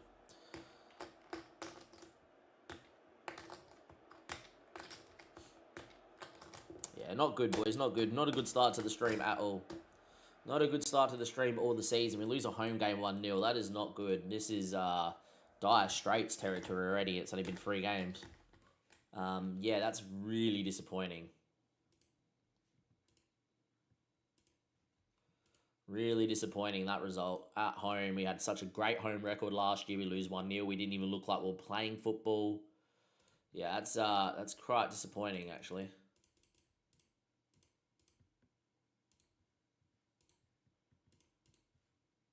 Very disappointing. We'll give it until the end of September. So we still got this month and next month. And if we're not in the playoff spots, I will change system. I don't know what we changed to, but yeah.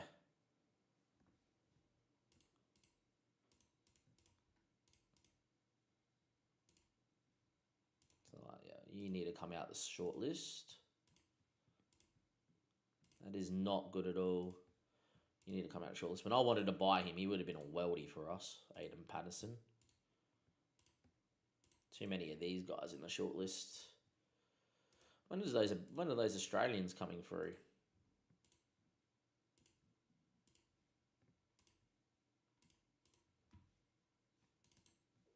Yeah, not good. 3 days and we play Hull. I'm not happy with that.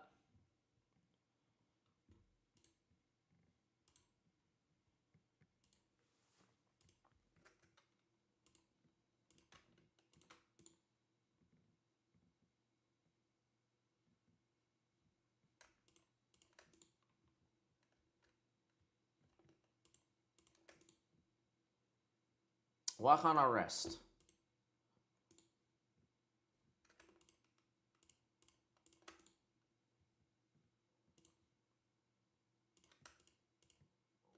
Daniel Helgeson apparently is resting as well. Interesting.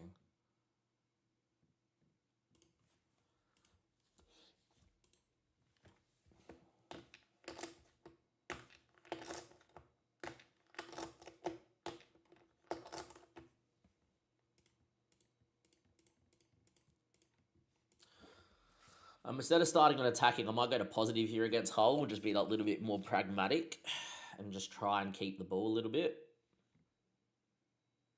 Yeah, not a good start at all.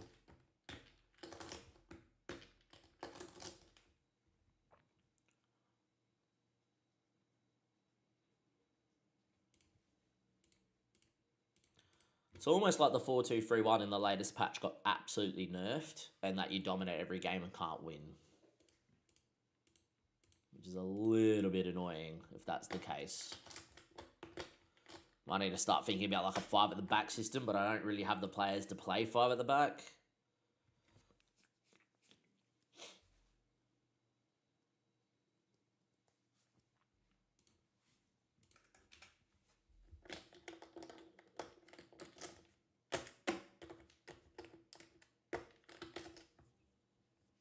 All right. Same team because I think we should. And yeah. Beat Fiorentina 4-1 in pre-season, but we can't go and win games in bloody the championship. It makes sense.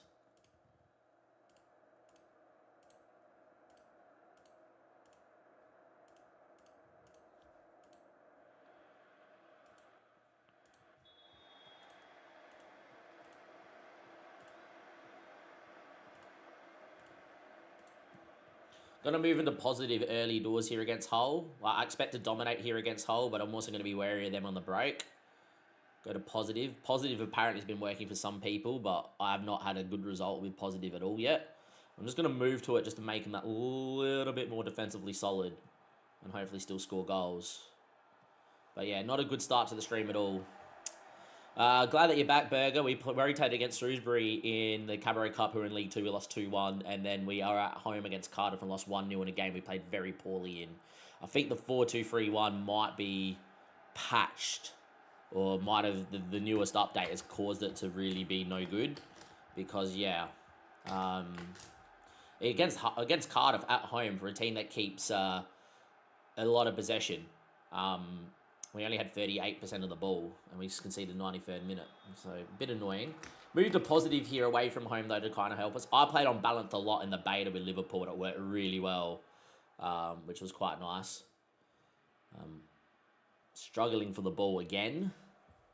It's not like us to not have the ball, but far out. We're really struggling to keep the ball this year, which makes no sense. Our team is much better than it was last year. We've even gone to 2 ball-playing centre-backs, and we can't really do anything with the ball. I don't like this at all. This is not good, boys. This is not a good start at all. Hull are playing quite well. Going to move us into balanced here. I think early doors, we just go to balanced and be like, look, we're not winning the game, and do what you need to do, and that's it. Taz Franker on the ball. Cuts it to no one in particular. Looked for Appion, but Appion was never the play. Should have put it across the box. Forced them long in the end, though, and we will sweep that up with Samba. Mascara's flick on finds Pozzo. Reed looked offside, boys. Wouldn't bother. Apparently not. Reed scores his first goal of the year on balance. We go 2-0 up. Nice.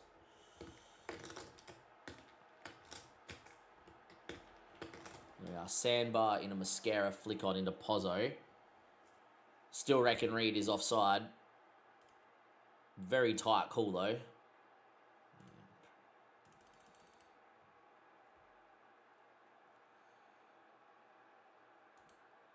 He's onside there. He's offside there, though. Oh, super tight. Like, really close. VAR was probably needed. I thought he was off. Looking at that, he might be level. But 2-0 up. We've moved to balance. We're struggling for the ball, but we're dominating the game. So, what matters, really?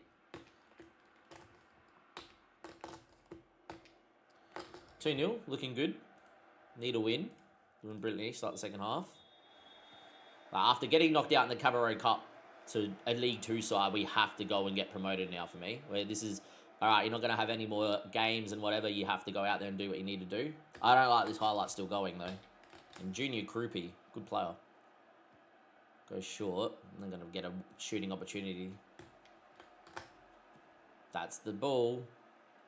Good block.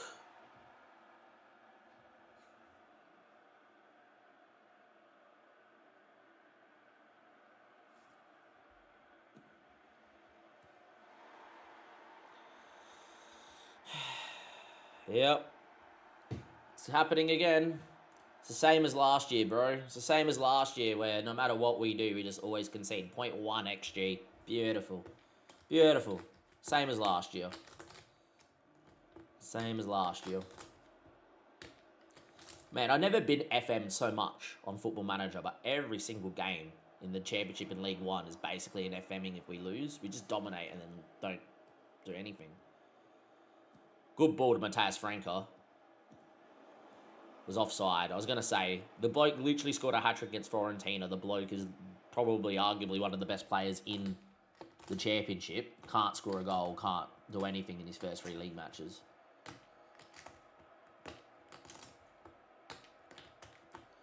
(2-1). About to be 2-2.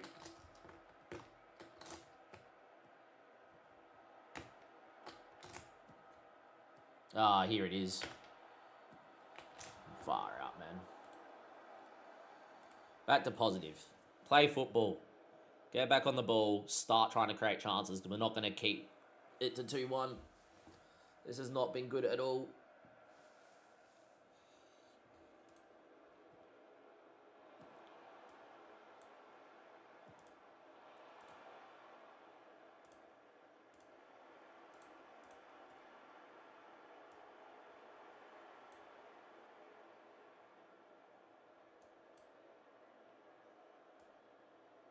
Just do that for a little bit. See if Franca lights it in the middle and Reed go through there. But yeah, I'm very concerned with Matthias Franca's start to the season. Expect him to come and dominate. Hasn't. We're just copying it, man. We're just going to lose. It's just so... We've already seen this game 10 times. Here it is. Season's over, man. Season's over. It's cooked. Season is over.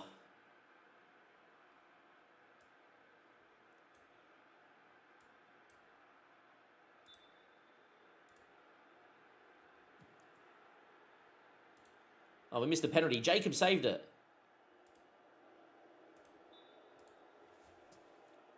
Great save, Jacob. Still make the changes. Just the season's cooked. I don't know what to do anymore.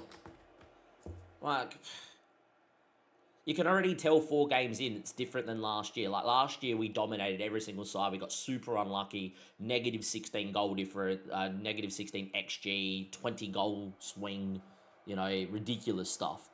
Already you can tell 3 games in that we're dead this year.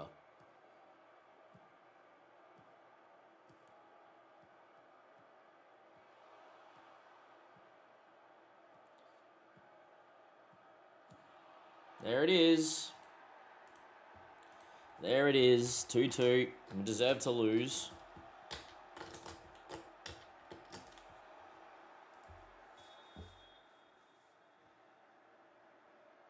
We deserve to lose.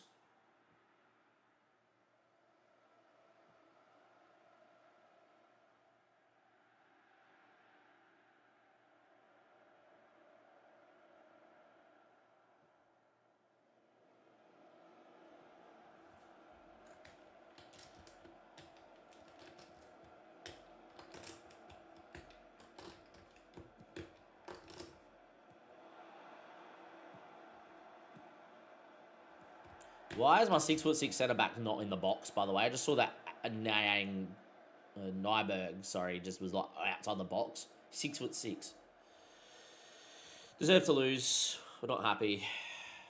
Season is cooked already. Season is cooked already.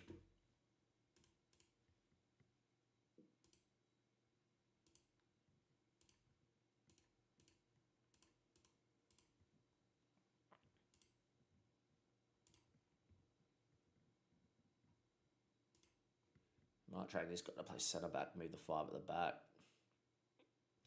Season's cooked already. That's not good.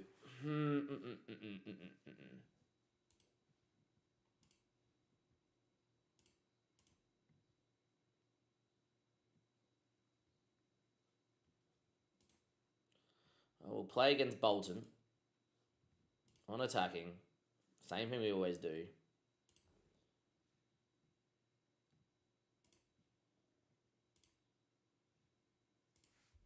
And yeah. I think the 4-2-3-1 has started to run its course. Don't think there's anything else I would do right now. I think everything else kind of is fine. But yeah, a little annoying. Alright. And it'll be 5 at the back, and I don't know how I would play 5 at the back. Never been a fan of 5 at the back, but it seems the most pertinent move. And they've come in again. Pull a set for Hanover. How much do they want to spend? That's the question. 1.4 million. Yeah, it's a little bit too low for me to sell Mr. Hans Pulis. We'll just stall that offer out because we don't want to really get rid of him. All right, Bolton in 2 days. And then we'll, if we don't win that, we're going to change the system against QPR.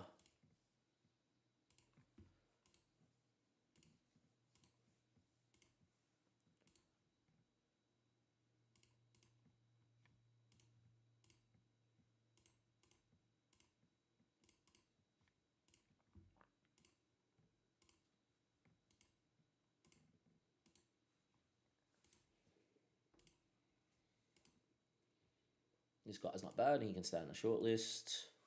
Stay in the short list. Stay in the short list. Stay in the short list. Stay in the short list. Oh, Lloyd. Birdie, I don't know if you're here, but Lloyd's an Australian playing at the Newcastle Jets that's got 5-star potential. Could be a championship striker. Fairly well-rounded, but nothing special, apart from the fact that he's got 15 headering, which, considering he's 5'11", isn't like the greatest brag. But there you go, Birdie, if you're still in the chat. There's an Australian, Lloyd. Stefan is a Serbian. That looks decent as well.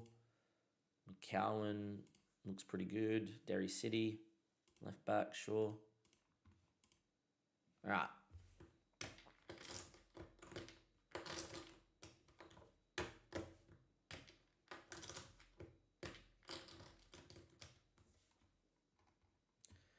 Needs to be a better Aussie. It does indeed. I've got a couple of Aussies that I'm scouting.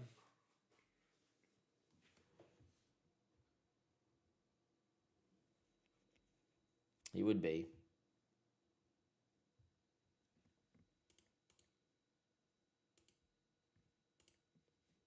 Dylan training well.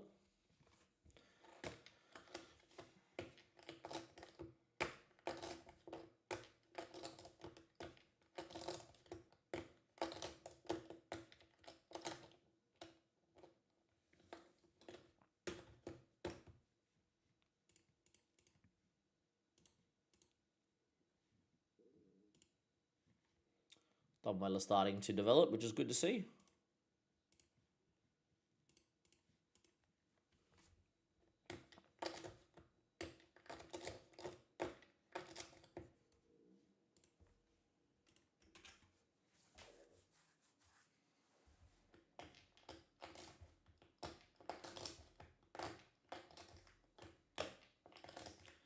All right.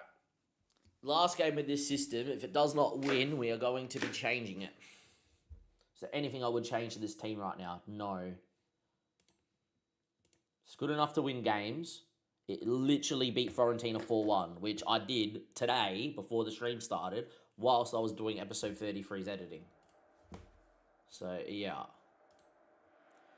At home, Adam Stadium. This could also be a thing, right? No, we're away from home. Okay.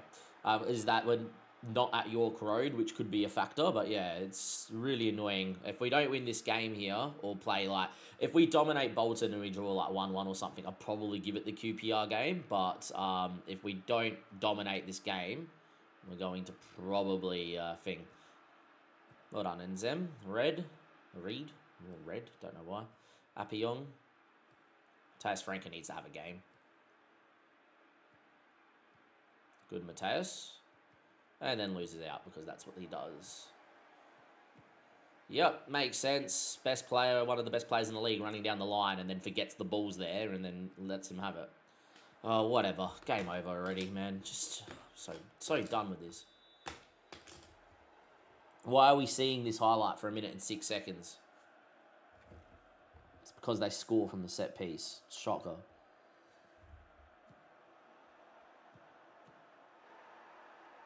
One nil down. Beautiful. Oh, it's been disallowed.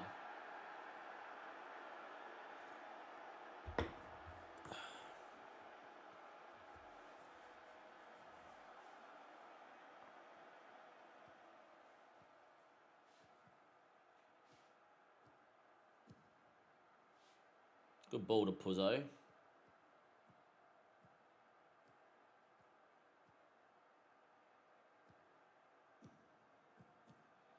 Franca hits the bar that close.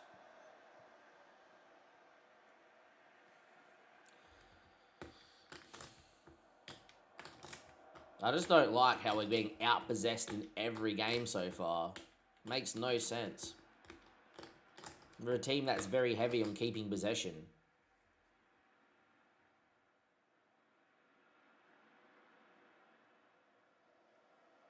Nah, they're both shit.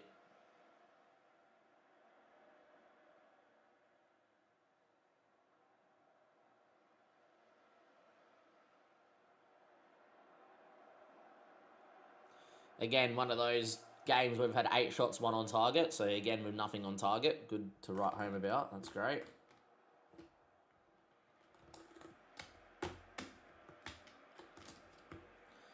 Got on Appiong. Finds Franco.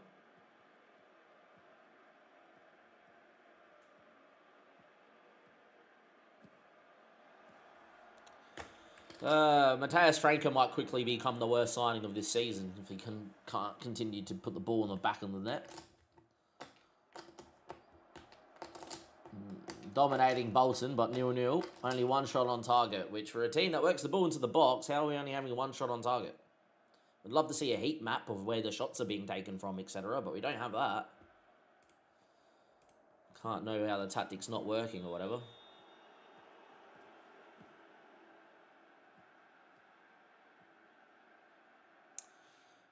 Could go to that, lose the 10. Don't want to really lose a 10. Like, Reed's going to be this fantastic player, but yeah. Never had a mid-block work, but I think if I go to fight at the back, I might do it. I don't know. Oh, for fuck's sake. I just don't understand, man. Why are we passing it to people a metre away behind them? 1-0 down. Beautiful. Alright. System is dead. System is dead.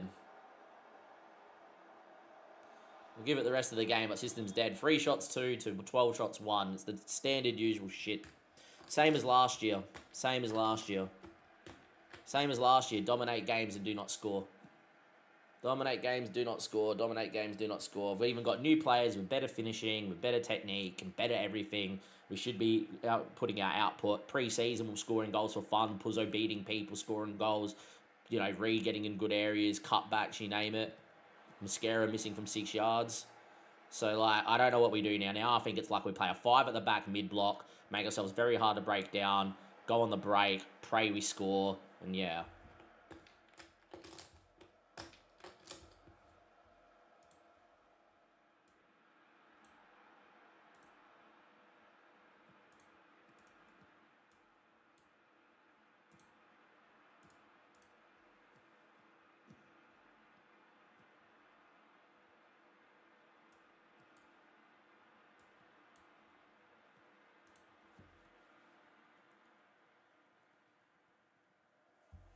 Season is over. We're cooked.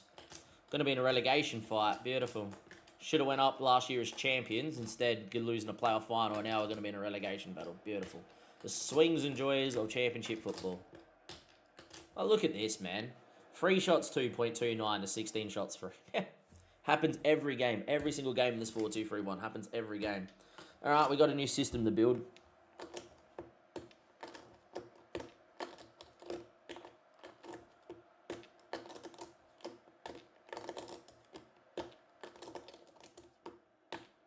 Do we get a goal in the 95th minute?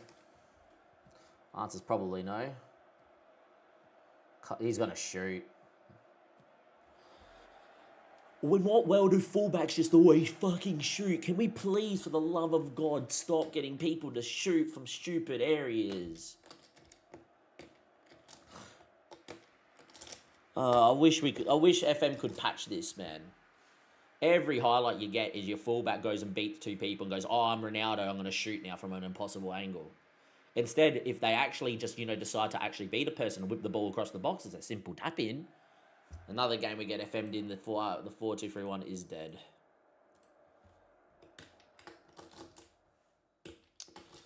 Alright, whatever. Whatever.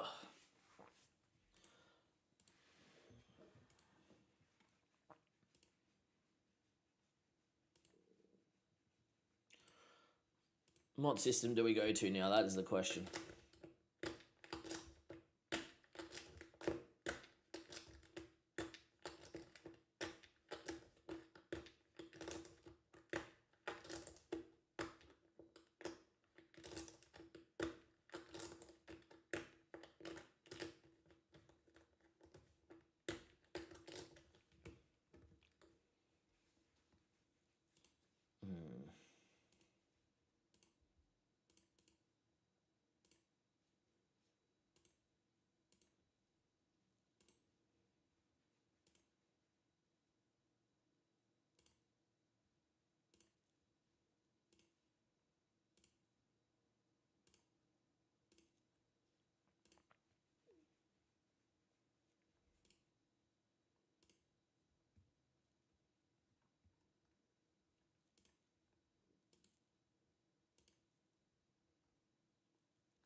Alright, I don't know what we go with here. Alright, chat. You've got to help me now. We're changing system. For the first time in since the Vanarama National League South, where I played 4-3-3-5 at the back and then 4-2-3-1, which was our system for 5 seasons, got us 4 back-to-back-to-back promotions, lost us in a playoff final last year. But since the newest update came out in the beta patch than the full game update, this system just creates chances and does not score. I almost am tempted to play with no wingbacks, so we avoid them shooting. But yeah, I don't know. Anyhow. What do we go with? I think we need to be a little bit more pragmatic and be a little bit more on the break.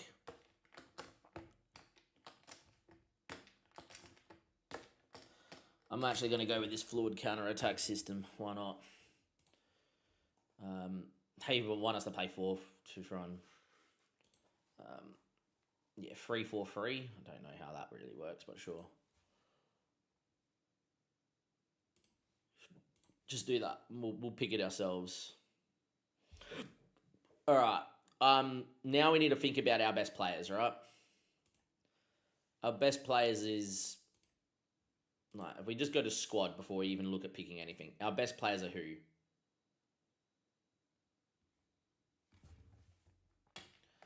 I'm a defensive manager too in real life, but defensive managers do not work on Football Manager.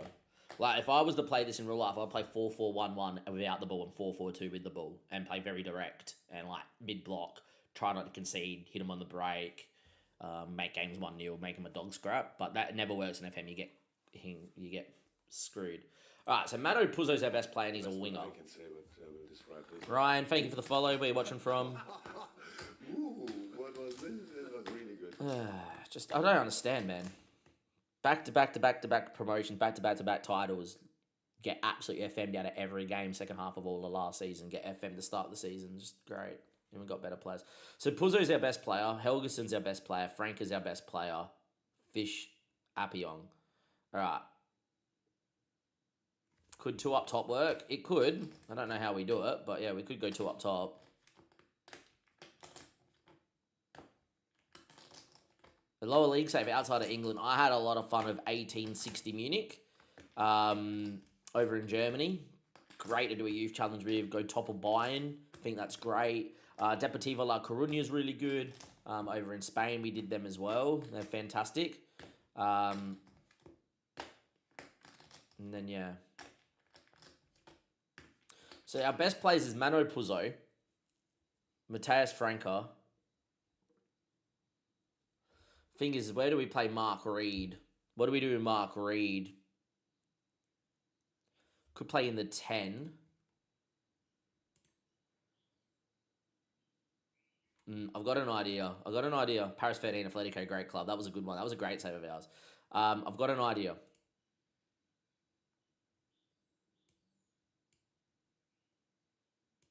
Yeah, that's what I'm thinking. I'm thinking we do something like this. Right, something like that. Don't worry about the out of possession. We'll fix it. Right, I'm thinking something like this, and then with a box-to-box midfielder, right, and a DLP, right. You said outside. I think just wing backs as well. I think the balanced wing back is probably too far up. We need to be defensively solid, so just wing backs. Talk about this in a second. I think a box-to-box with a DLP, and then honestly, Matthias Frank has had a shit start to the year, but have a look at this. Have a look at this. Training, position and role, DM, box-to-box midfielder. Have a look at him as a box-to-box midfielder. I don't know what else would be a box-to-box midfielder, but yeah. Like, central midfielder is probably the closest one. Just look at him. 6 foot, physically a monster, mentally nothing below a 9, right? And technically nothing below a 10. This guy can play box-to-box, for sure. Matthias Franca can. So I think Matthias Franca comes straight into here and plays box-to-box, right? Cool. And that allows me to still have Reed on the park, right? It allows me to still have Reed on the park, and he can play naturally in the 10 as an attacking midfielder. Do I play him in a free role? That's the thing. So, like, we used channel midfielder, and I thought it was really good. I thought the channel midfielder was really fantastic. I really liked it, right? Looks to make supporting runs in the wide areas, linking up with their teammates and wide attackers, which I don't mind. And maybe in a 5 at the back system, getting that 10 to move around. But I also think having that 10 centrally is probably more important for link up. So actually thinking a attacking midfielder. All right. Then up front, I don't know what we play. 2 channel forwards, like run into the channels a lot. I think what we do is actually play a centre forward and a channel forward is what we probably do. So one that runs into the channel, one that holds a little bit more centrally with Reed, and do something like that is probably what we would do, right? Box-to-box DLP, wing back, cool. Straight away, right, in this system, right, shooting less often, right? Cross early, please, even though you won't, right?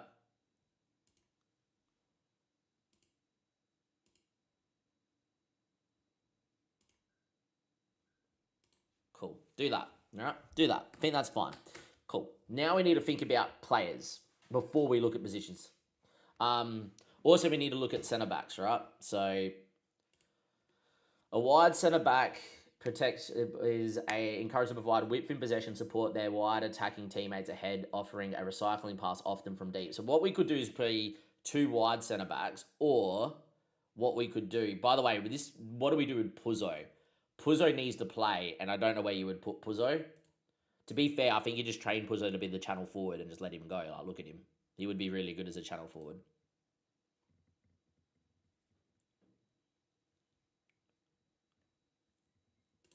I think just Puzzo being the channel forward would be really, really, really decent. Right? So let's work this out, right? Adrian goes into there, whatever. Cool. I actually think Adrian should start over Enzem here. Enzem now becomes a little bit redundant.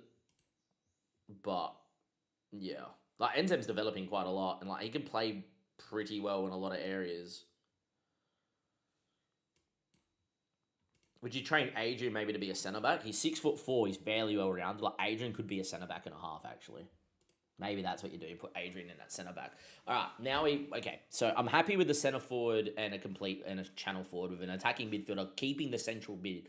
Kind of let the wing backs just do what they need to and keep guys centrally, apart from one of the strikers, and that would be Puzzo trying to get on that right and coming in onto his left foot, which I think is fine. Appion wing back fine. Box to help get Mateus Franca to get further forward. Would almost say that he could play a box to box playmaker. Getting up and building up in the final third, or box-to-box playmakers a heartbeat of their team, looking to be creative out that both from deep and advanced areas. Look at his stats: 13, 14, 11, 12, 14, 14, 11, 13. And then when you look at box-to-box, 10 tackling, which is fine, by the way. He's really good at doing this, and there's a lot of 14s, 13s off the ball. Tackling is fine. Work rate, stamina. It's a goal threat. I actually don't mind it. I think a box-to-box, considering you have less people in the middle here, really helps Reed. So I think a creative asset's not great. Unless we move Reed to shadow striker, and then we could move this into box-to-box playmaker. I think this is fine. I think Enzem sitting is perfectly fine too. Holds position is more expressive. Or we can go with a defensive midfielder, actually. Which I think is fine. I have an ad blocker. Oh, that's good. So we could do that. Helgeson's not a wing back for me personally, but we would train him and play him there because he's one of our best players, right? So that's fine. So I think this, are we happy with this? I think these three are fine, and I think that 4 is fine. Would you play a DLP or a defensive midfielder? That's up to us.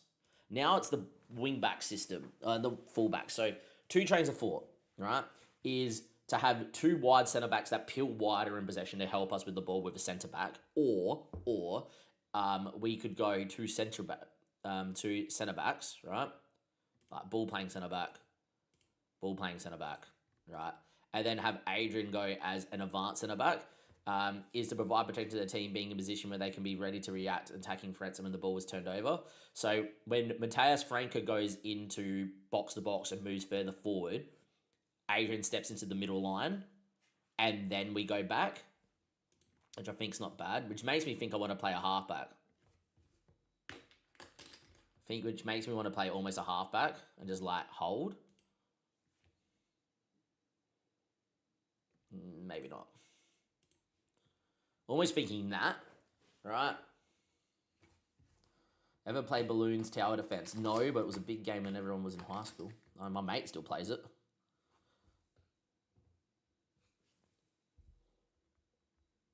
What do you think? Which way would you go? Would you go 2 ball playing centre backs and an advanced centre back? Or would you go with 2 ball playing with 2 wing backs? What does an advanced centre back need to do?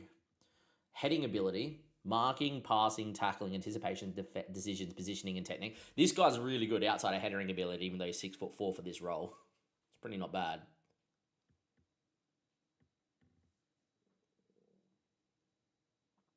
I'm almost tempted to do it like that. It's almost like a libero, is what I would say. As a libero. Overlapping centre back.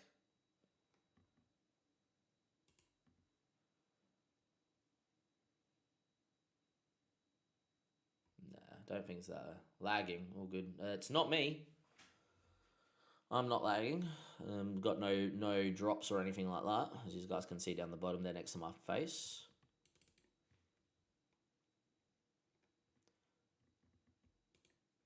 I think it's 2 ball playing centre backs and an advanced centre back is what I would do. I think that's what we would do. All right. Let's do a poll quickly for those watching on Twitch. If you're watching on YouTube, just put a comment in the chat.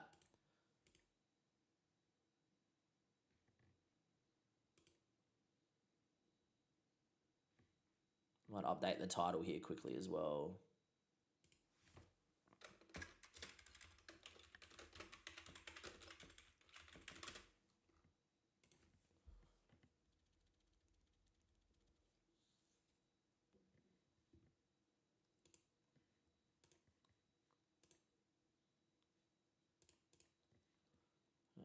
Poll. Can't do this via OBS. Have to do this via here. Poll. Centre back Rhodes.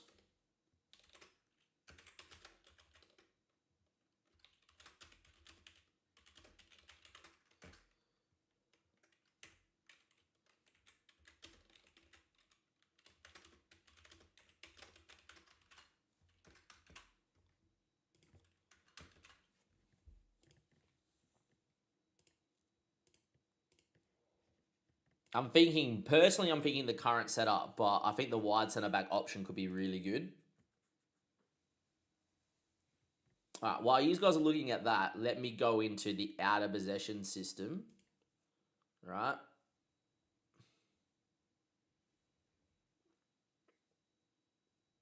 And to be fair, I'll just do this. So I'd go with a attacking midfielder.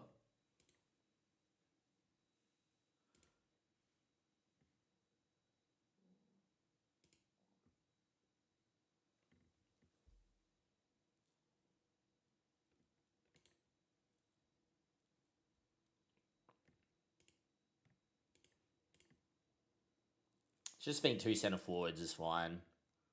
Don't want to like splitting outlet.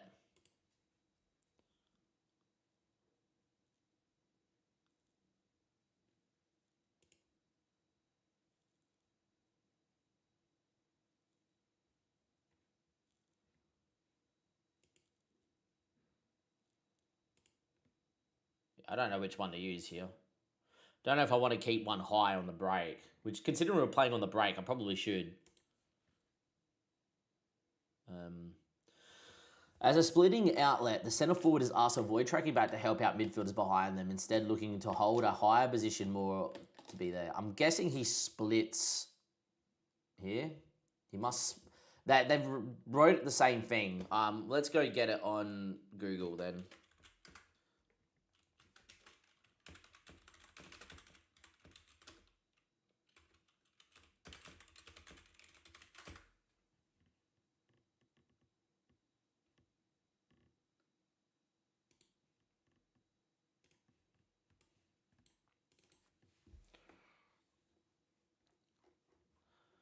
All right.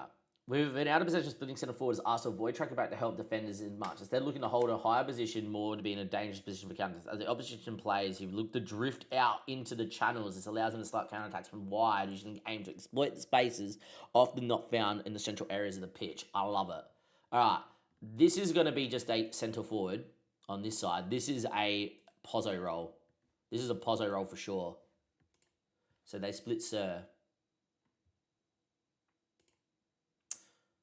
How are you, Connor Murphy? We're in the championship. Season 6, second season in the championship, and things haven't started particularly well. Yeah, I think this is fine. I think this is all okay. First things first, let's go and get the people that need to go in the same position as always. Do that with Adrian, and then everyone is actually in their preferred roles. I've also forgot to check the poll. Shit. Missed the poll.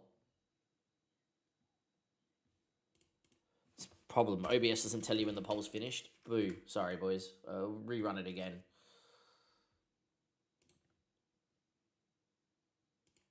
Just put it on for a minute. Just vote again, lads. Apologies. I missed it. I'll keep a better eye on it.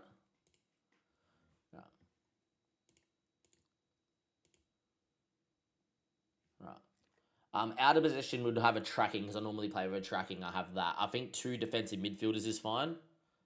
Could have a screening centre midfielder as well.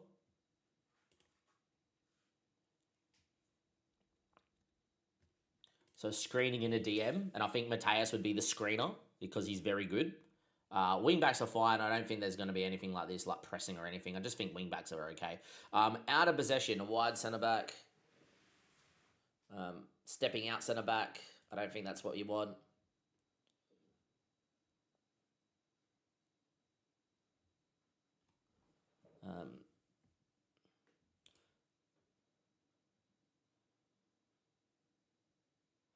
I actually think a stopping wide centre back is probably not the worst. A step out wide if Barkley gets beat is probably okay.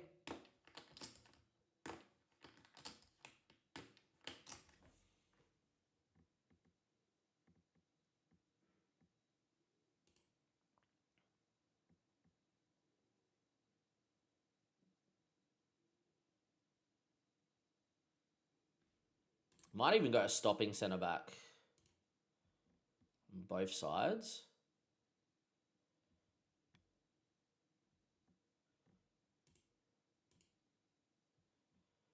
I might just go centre back, centre back, centre back.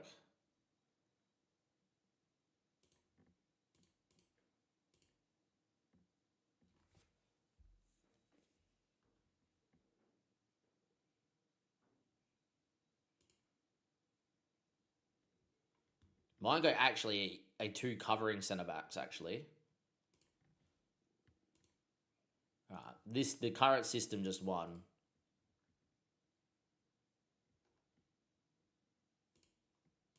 Thinking 2 covering centre backs and Adrian can actually just step on in and try and win the ball with Matthias Franco.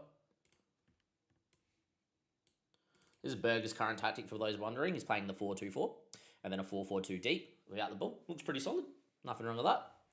Where's Nestri playing? Not picked in this game. That's okay. Jaden Dan's up front. Like it. Cool. Pretty good. Tracking forward, I think, without a 10 is very important. Let's do that.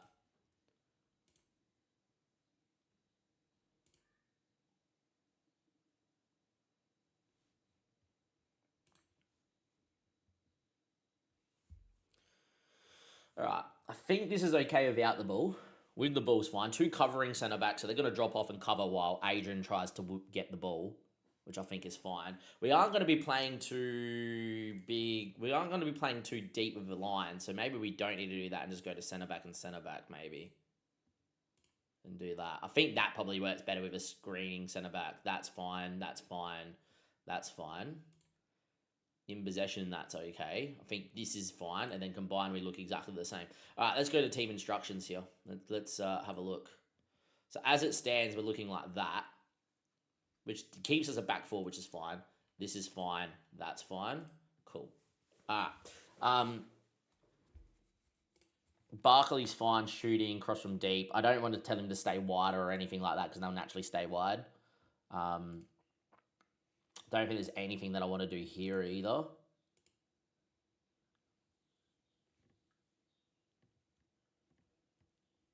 Yeah, I'm just going to leave this all on standard for now, I think.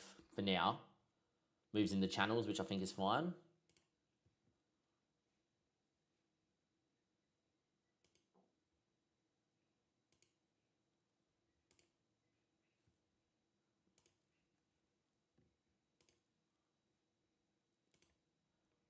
And I'm going to get him also to move into the channels and give room to read on Mascara. Start centrally but move wide, where Pozzo will probably look to go wide. All right, do that.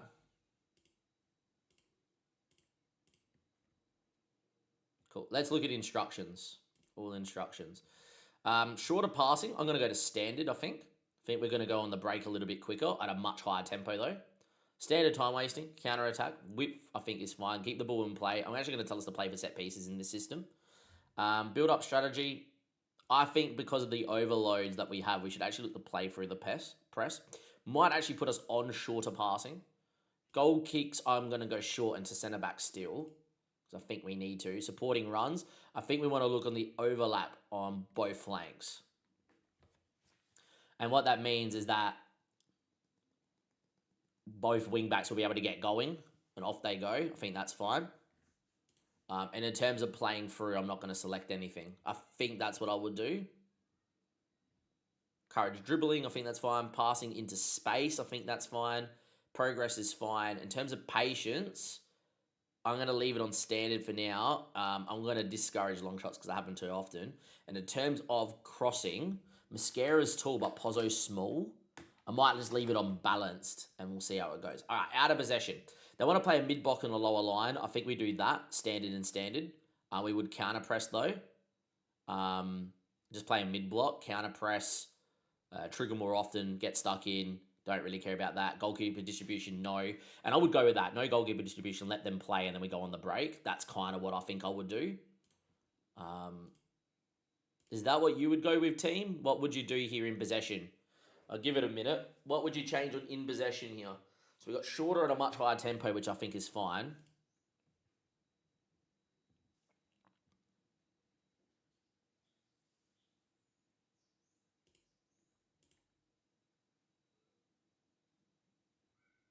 Might move us on higher instead of exactly on much higher. Don't think I would do anything with width. Looks alright here, looks alright here, looks alright here. Out of possession without the ball, it's a pretty solid line. That's a solid line, and then that's a solid line.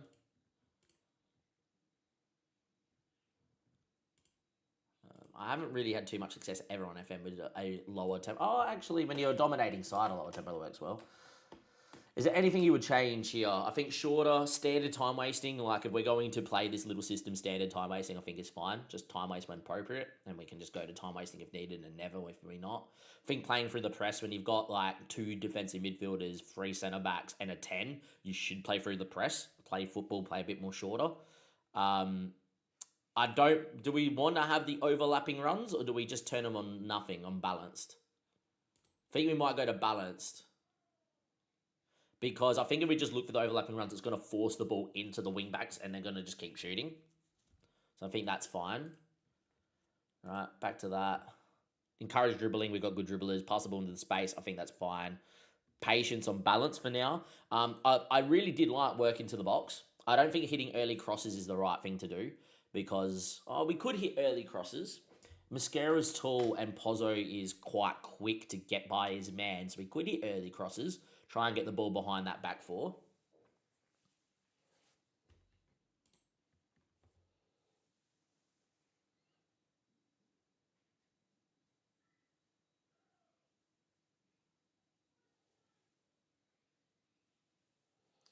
I think that's fine. Work the ball into the box, I think, is not bad.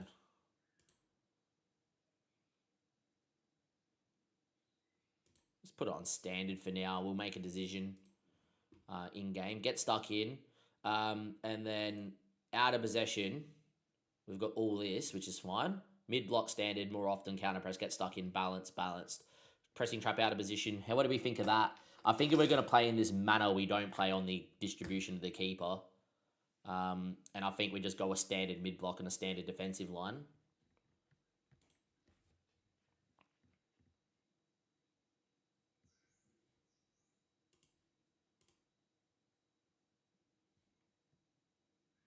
Just think a mid-block and a lower defensive line is fine. Could go to like mid-block and higher and really squeeze the line. But I might go to standard and standard for now. And then we might be able to play with. I don't know about dropping off. We concede more space, but that would drop. I think maybe on balanced as well is fine. I think I'm going to go balanced, and balanced on a balanced mentality and do that. I think we're going to go something like this. What do we reckon, boys? Is that the system? Could be the system. I think straight away what we do is you just do this, and just go training, rest, couple of days, squad, back into here. Adrian's going to learn to play centre back.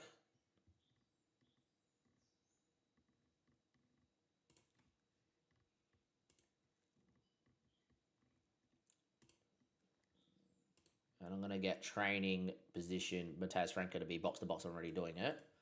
And Helgeson to learn how to play wing back. I think he's really good out there. And we'll go with that and see how that looks. New system alert. QPR in 7 days. New system alert. Yeah, we do. And this is the thing, is I do knee jerk a fair bit. But we got 2 home games, 2 away games. I'm going to give them the next 4 games. I don't know. It's a little bit passive, but it might work.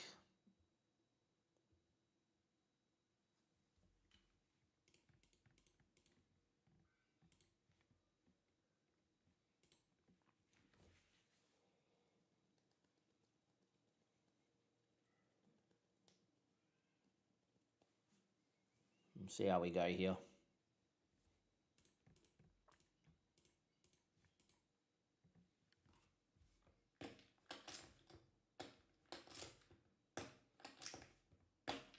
The only problem is that we're on standard for a lot of this, and that could be like really not the greatest, but yeah. Just gonna go do the kettle for another coffee, boys.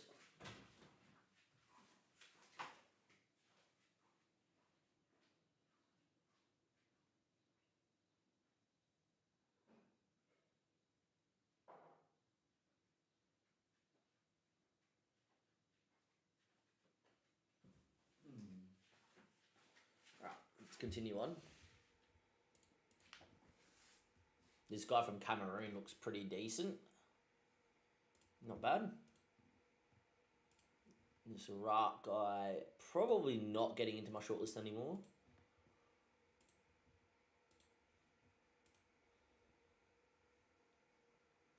He's pretty decent. He can stay on my shortlist. I think he is already in my shortlist, yep. Yeah, so I'm scouting the shortlist and I'm scouting other areas. Rycliffe doing well.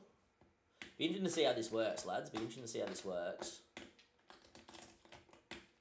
I like the DLP role, but we're going to go back to the box, and that allows Dylan Ryan to play box-to-box as well.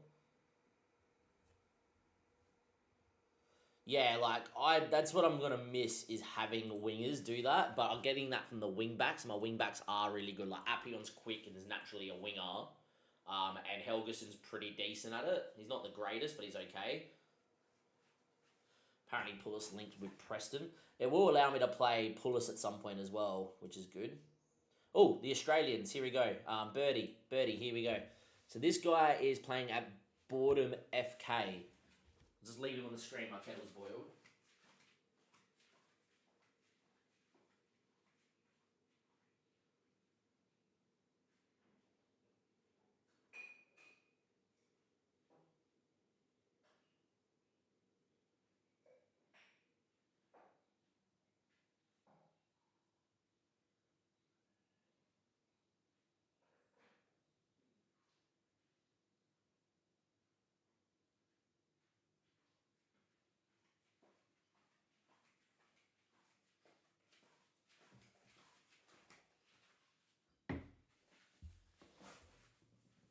Yeah, I think Harry Duncan's really good. I don't mean indefinitely. Where did he generate out? Central Coast, played well. Went to Turkey, not bad. 5 caps already for Australia at 2.9 mil. If I had the money. I think he's pretty decent as a winger. He's more of a natural winger than anything else. But yeah. This is the goalkeeper that I was looking at.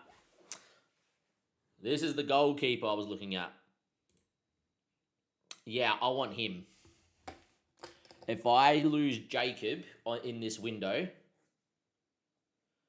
I'm glad, Burger. Let's go. He's figured it out. I love it. First time... Yeah, this kid's good. This kid is great. 18 years of age, 1.5 million. If we lose Jacob at 1.1 mil, which is his release fee, and he does have a couple of MLS clubs interested in him, he would be the keeper for 1.5 mil. As you guys can see, decent with potential Premier League 1.5, fairly susceptible to injuries, etc. When's your birthday? 25th of the 5th. So he just turned 18, so we could get him in January and still be 18. Not bad. Add indefinitely. I like him. Like 15 101, 16 handling, 14 kicking, 17 determination, 6'5", 19 jumping reach. This kid is a keeper and a half. Like, he's a keeper you bring in and you'd be happy. He's interested in coming in right now too. Do I have the money? Out of curiosity, I don't have the money, do I? Pooh. I really want to bring him in.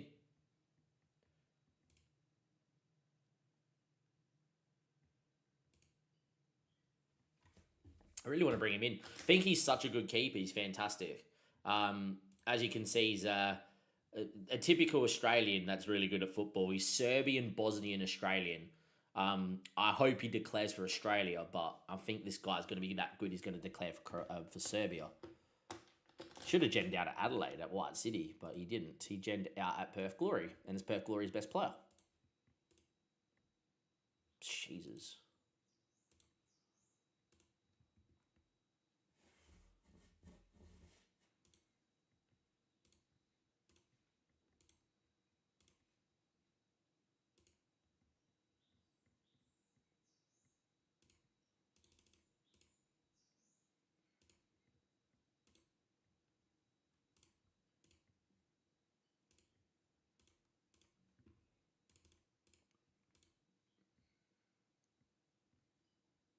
Oh, I meant to press suggest. I just made the offer. Lol. Alright. My bad. They're going to reject that. I wanted to see what was going on.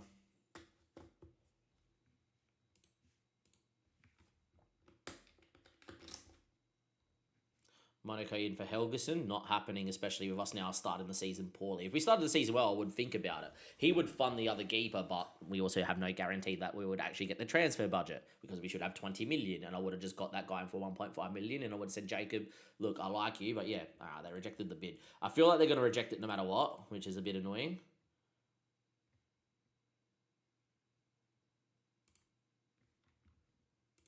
I might try and interact with the board.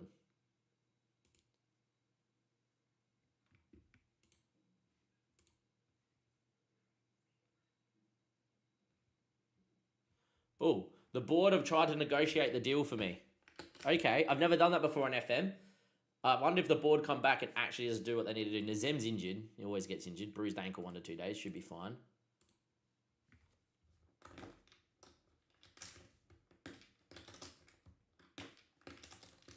All right, a few more transfer fees done. The board always get it done. I've never done it before. This guy in Spain looks fantastic. 2.3 million. He's fine, he's fine. Luke Lasondo from Lincoln City. Another Australian playing at Lincoln. 6'1". He would be a great centre-back. Got championship potential, League 2. Like, he's very good. All right. He's not bad at all. He should already be playing for Australia. What are you on about? 19 years of age. Where did you come from? Gender at Lincoln. Gender at Lincoln. Personal is English Australian. There you are. Was born in Tweed Heads in the Gold Coast. Rands we know about. Yes, we know about you, Raz. You're very good. These guys are better than what? Arthur DeLima at Central Coast for 1.2 million. Still looking okay. Yet to be playing for Australia at 23. Max Lloyd from Scotland. Still looks decent at 20. Charlie Sunley. Looks good. Joe Hodges good. Bomber's probably good enough to stay in the list.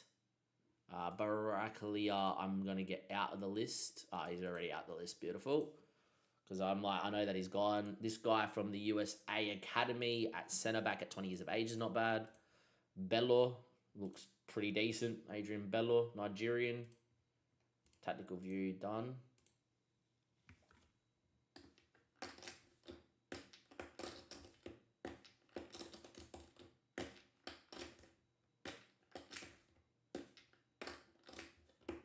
Oh, that means that we also need to get Barella and Blankley learning to play wing-back. How are you scouting the USA boys? Just go and type in one of the academies and then just click through. I'll show you very quickly. Oh, here we go.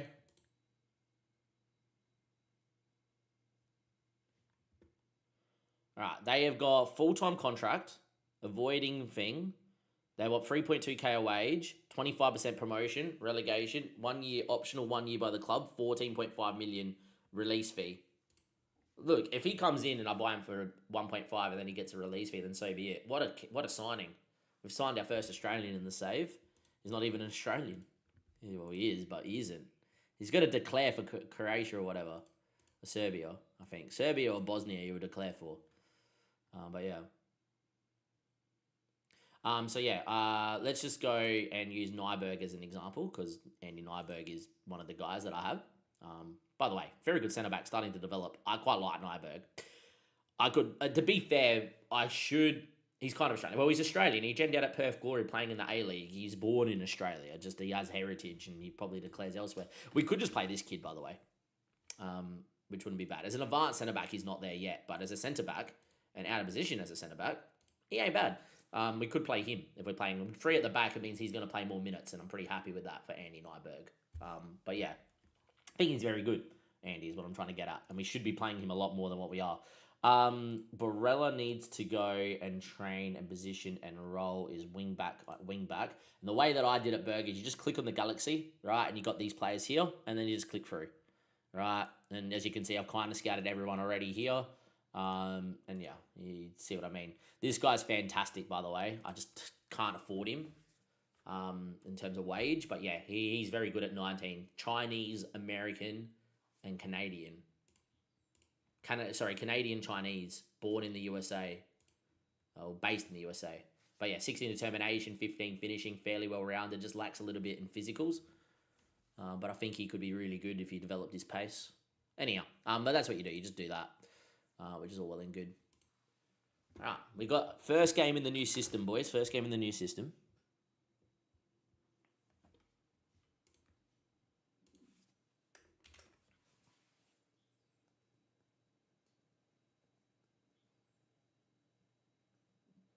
First game in the new system. Jacob, Sander, Adrian's going to play this one. And a stepping centre back as well. Fish, Appiong, Mateus, Franco's learning to play box to box. And then Zem, Helgeson, Reed, Mascara, Pozzo. In possession, it looks like that. Out of possession, it is that. With a screening defensive midfielder and a DM, with a stepping centre back and two normal centre backs, two wing backs, a tracking attacking mid, and a splitting centre forward to keep the width. We're looking at width. Appiong is very quick and can run at people. We've seen him beat people for fun. Helgeson not as much, but is okay out there. I think someone like Sammy Blankley would be fantastic in this system. I think he's going to be really good as a wing back, 12 dribbling, 13 finishing. I think he's going to be fantastic and flourish. But yeah, see what we can do. See how he can do. What promise? I don't know what he's on about, but yeah. What promise are you happy with?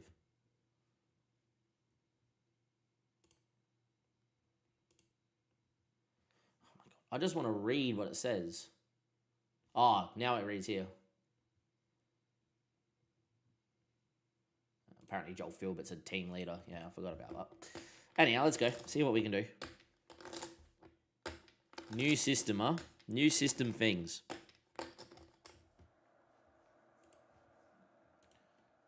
Start on balanced and make a change from there. 5 at the back, hey? 5 at the back with a 10 and 2 9s. What do you reckon, boys? Score prediction for the new system. I think we draw 1-1 in a game we get dominated by QPR. But it'll be interesting to see what happens.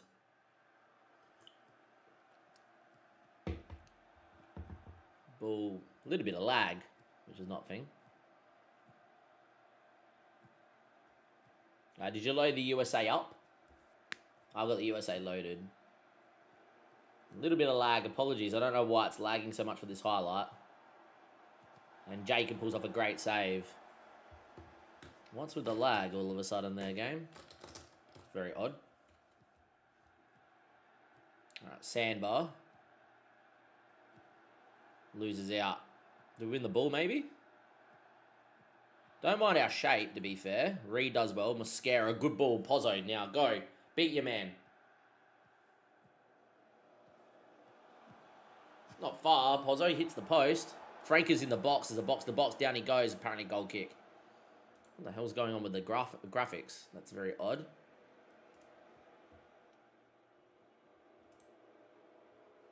Just making sure there's nothing too outrageously wrong here. It's fine. That looks a bit cleaner anyway. Abbott. Wasn't far away from them. Yeah, performance is fine. Very odd that we have it at a loud spot there. Might just be FM having a moment. Depends on what season you're in, Burger, but they should have had it by now. 4 shots, 3 plays 5. Yeah, interesting. Corner. I have told us to play for set pieces. We got some tall timber. Ball in. Franca. Decent ball. Cleared. Pozzo, on you go, son. Cuts it. And Zem. Pozzo. Samber's effort block. Reed. Franca. 1-0 up. We'll take it, boys. We'll take it. It's not the most fluid goal, whatever. Franca gets his first goal. Played as a winger. Now going box to box and he scores. We lead 1-0. Oh, we've scored. We've scored. Who knows? Pozzo on the ball.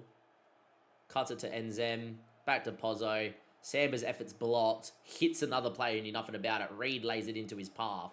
And Reed gets an assist. And Franca gets a goal. Helgeson beats one. Finds Pozzo, who's okay to go out wide. And Zem. Good ball out to Adrian. Finds Frank in that box-to-box. Appiong now. Beat your man. Does well. Come on. Across the box, son. Reed. Franca. Oh. Unlucky. Good football. Good football. Would have preferred Reed to turn and shoot, to be fair, but good football. And I like where Matthias Franca's getting into, what positions he's getting into. I quite like it. I think Adrian's going to be a great signing for us now, which is really good. Adrian now into Sander. Good ball out to Helgeson. Goes back inside. Pozzo splitting wide, and this is where Pozzo can go at people. Manu Pozzo. A good save from their keeper, but that's the thing. Pozzo can run at people for fun when he's playing out wide on this side and coming in onto his left foot. I think it's good.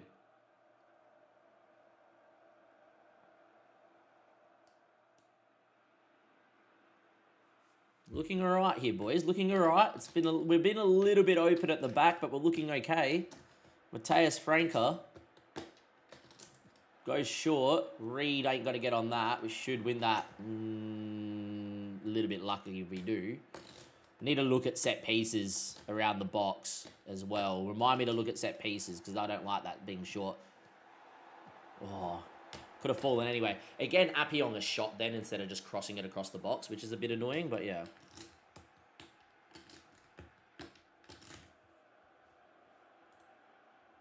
Very good first half, boys. Keep it up. Start the second half.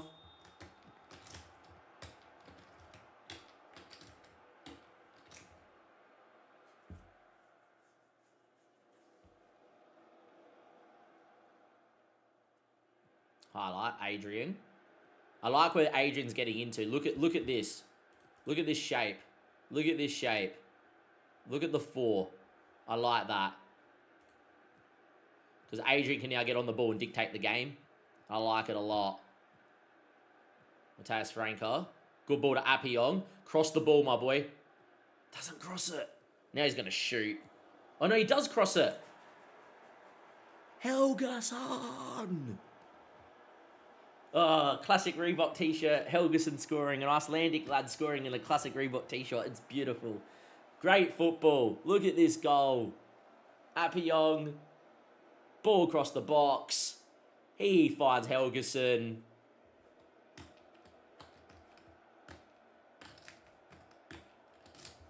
Unreal, lads. The new system with a goal. 2-0. JS predicted a 2-0 win. We'll find out. That's a poor header. See, I don't know why he hasn't let that go for a goal kick there, young Adrian. But yeah, he's looked really good, to be honest, young Adrian. Looking really nice out here. Playing some great little bit of footy, which is nice to see.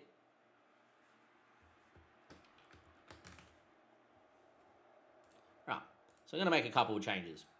Mascara's not at his best today. Hans Pullis needs to get minutes, so out you go. And I'm going to get you in as a channel forward because you know how to do that too.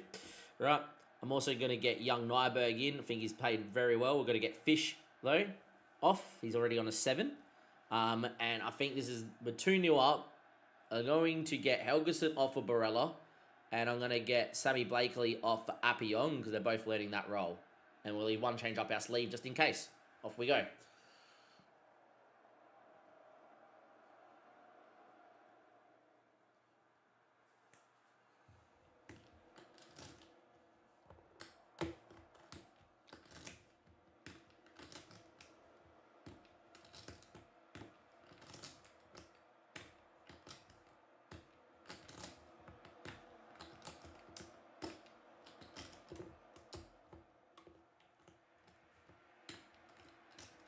Time is just ticking away here. This is beautiful. Time is ticking away. We've marshaled this game perfectly. I'm going to get young Filbert in for Pozzo just to keep him happy. And there we are. JS. Well done, JS. Well done, JS. You got it right. You know what that means. A long time since this has happened. Oh, didn't happen? Didn't happen on Discord, on Twitch.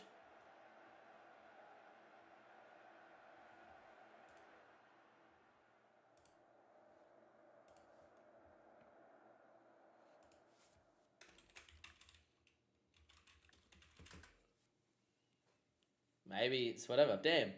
Don't know. Maybe it had to be one word. Oh.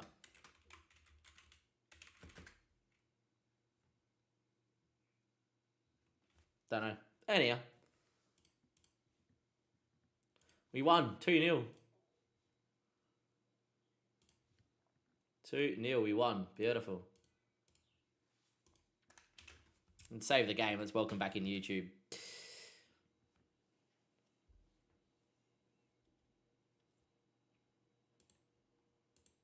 Three, two, one, and let's go. Not the greatest start to the season. As you can see, we lost to Shrewsbury, Cardiff, drew 2-2 to Hull, and lost to Bolton. Games like this kept happening in the 4-2-3-1. And, well, we just played QPR 1-2-0, and this was the system that did it. So we're going to be training a 5 at the back, a brand new tactic after 6 seasons, 5.5 of playing 4-2-3-1. Yeah, it's brave to change a tactic that has won 4 titles in a row and got us to a playoff final last year. But since the latest patch, the 4-2-3-1 creates chances, has great XG, but does not score. I'll explain this mid-block 5 at the back in just a second. I'll show you some goals from this first game, and we'll come back in the later stages of this episode for a full match in this new tactic. But don't go anywhere. The 5 at the back, maybe it's the way forward.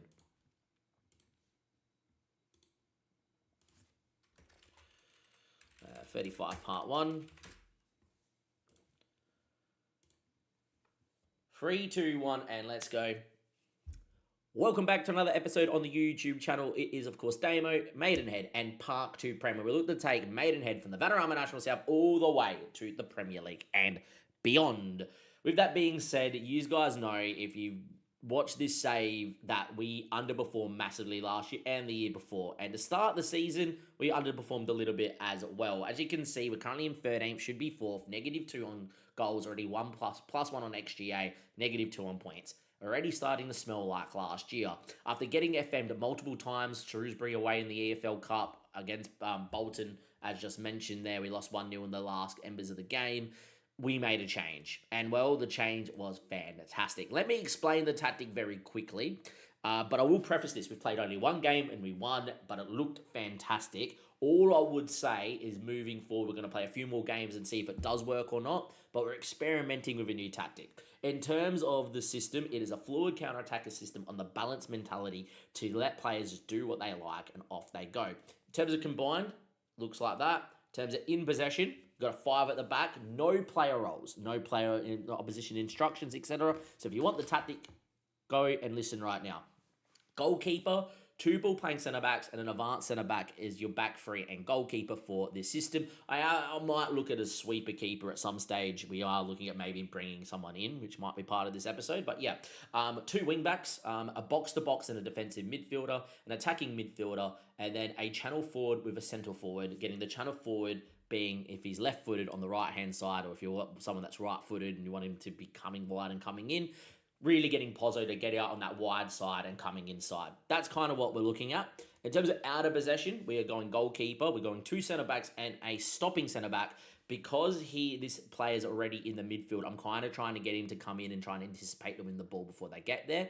2 wing-backs, and then the box-to-box will come in and screen. So again, looking to screen those passes with that stepping centre-back, trying to win the ball with just a natural DM.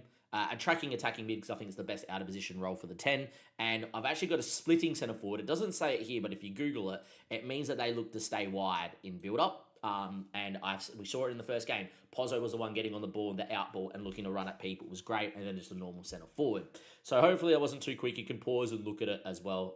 And yeah, in terms of the instructions, there is the all instructions and possession tab. As you can see here, shorter passing, higher tempo, standard time wasting, counter-attacking, playing for set pieces, play through the press, short into centre-backs. Because you've got that 3 centre-backs plus 2 DMs and an attacking midfielder, you've got so many narrow players. You want to play through and you want to go and play football, right? You use your wide plays as someone to bounce off, but you got those overloads in the centre of the park, so that's what you want to do. But you don't want your width to be narrow and congest the space either. So you're on a standard width. And then, yeah, nothing else is there. We got nothing on any of this. Keep it all on balance. I've got players that like to dribble, like Pozzo, for instance, up front.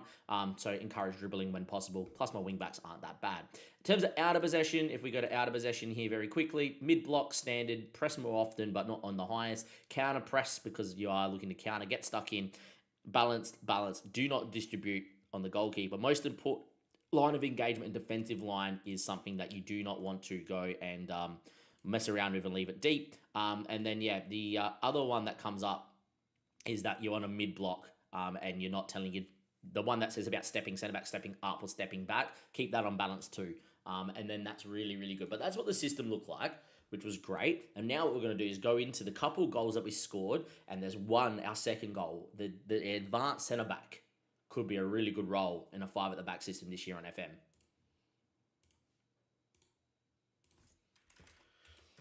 Perfect. Now let's go to the goals. The search bar sort of responds, sort of doesn't. Mine's been working fairly okay today, but you definitely have moments. But yeah, to like go to the national team, you have to click on national team, and then you have to click on main team. It's just like 4 clicks to get to the national team. This is like, come on, guys. Hold up. We need to go and do this as well. Look at the goals quickly. Hopefully we don't get a clash here or whatever. 3, 2, 1, and let's go.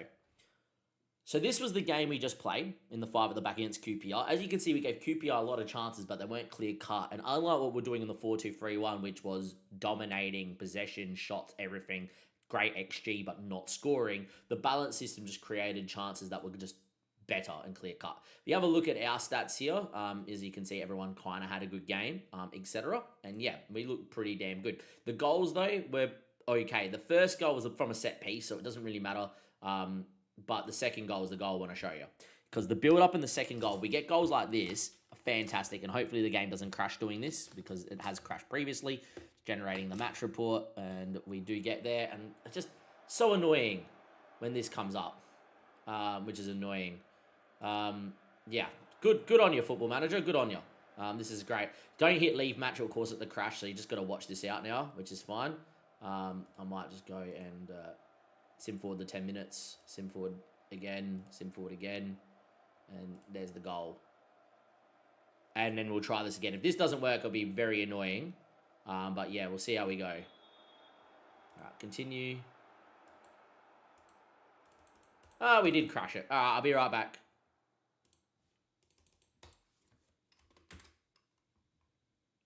It's fine. I saved literally the day before, or the just before we did that, so it's all okay. I'm pretty sure we did, but yeah.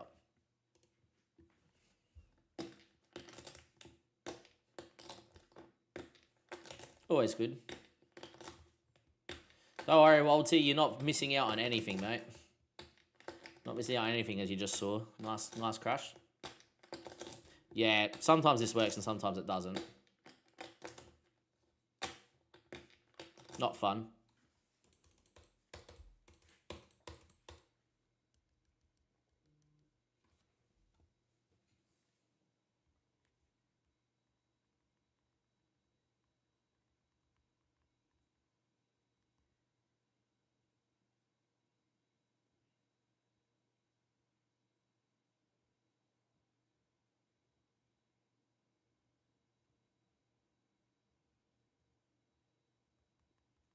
Mrs. is finished cooking, which is good.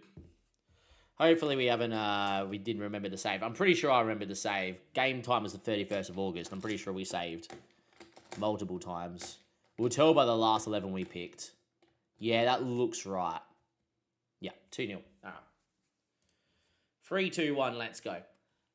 Let's try it again. No crash this time, hopefully. Second goal. I want to show you guys the goal. Yeah, there's a bit of an issue with the UI pops up over trying to look at these highlights, but it's really important to break down tactics. If that didn't pause at 18%, we're going to get the goal. That's kind of the telltale sign. So don't worry about now, right? But worry about the positioning when we do recycle the ball here, right? So people getting back into shape, right? And now look at it.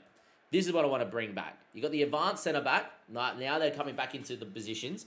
he will keep in front of the back two, which is the ball playing centre backs. The defensive midfielder will do and sit in. This allows Franca, as you can see, as the box to get more involved in the 10, which is really important. So as you can see, you got the ball, you got the 4. If you were to lose the ball, you got 2 centre backs and 2 defensive midfielders that will be able to do whatever. And as you can see, we can build up here, and it's really good. You can see you got that line of Pozzo and Mascara, and Reed will get into whatever area he sees as a 10, and it's really nice. So as you can see, get the ball, work it, wait for the passing channel to break this first press, which is now. And now it's about, all right, can we break now that second press? Can't do it yet, but look at the back 4 keeping that ball. Nice shape, can always recycle. There's the pass that breaks the line into Franca's feet in that box to box. You got your two strikers, you got your 10 floating around either side, and then you got your wing backs keeping the width. And then look at this. Wing back goes on, see you later, thanks for coming, click off Reed here. Actually, this time decides to cross the ball instead of shoot. It's actually your other wing back coming in at the back stick, which, you know, is quite nice to see, right? But if you look at Helgeson attacking the ball from deep where my mouse is, comes in late stick and is the one that will not get blocked because they're man-marking the 3 other people in the box. So it eliminates the block shots if it's the other fullback. It allows you to get the ball in the box. It allows you to create that movement, get those wing backs really attacking. And yeah, I think that's a great one. And we didn't get a crash, which is good. And let's get into a game, lads. I don't know what game it's going to be, but let's get into a game. Is this the crashing one? Let's go. Oh, we did crash it. And 33.4. Nice. Dunsky, always good. But yeah, nice. We got Luton in what? 6 days. Cool. And then we got Ipswich, who was the playoff semi-final last year. Might give that as a game. Andy Wakefield apparently wants to be a regular starter. I don't see that happening.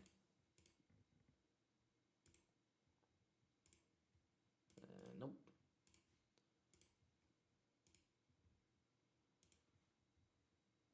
This is the other thing we need to work about is the bench. So like right back, centre back, left back, DM, winger, 10, another winger. Like there's no need to have another winger. I think honestly Philbert just comes out the list, right? And you just do this. Because I think you need to have another centre back on the park. And I think that's going to be... To be fair, I think it's Henderson and Weller. Henderson... I think that's my best, and Wakefield comes in.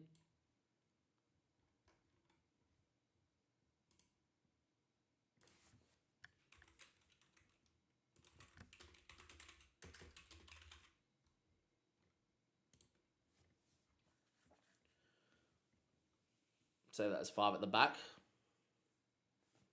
Honestly, I don't see anywhere where I'll play Philbert in this team. That's the thing.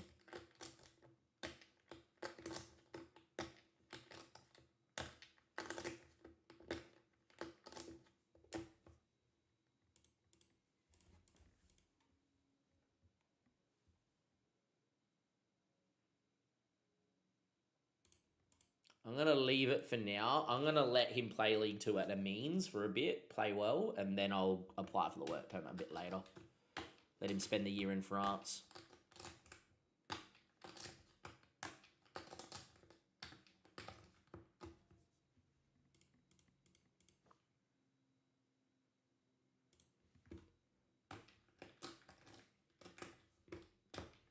See if this Australian keeper comes in.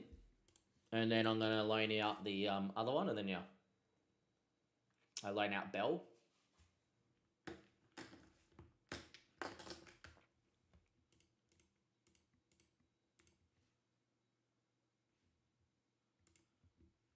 Yeah, you can go on loan. Our Infinity can definitely go on loan. Very good footballer.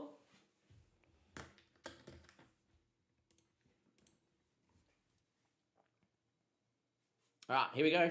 New signing.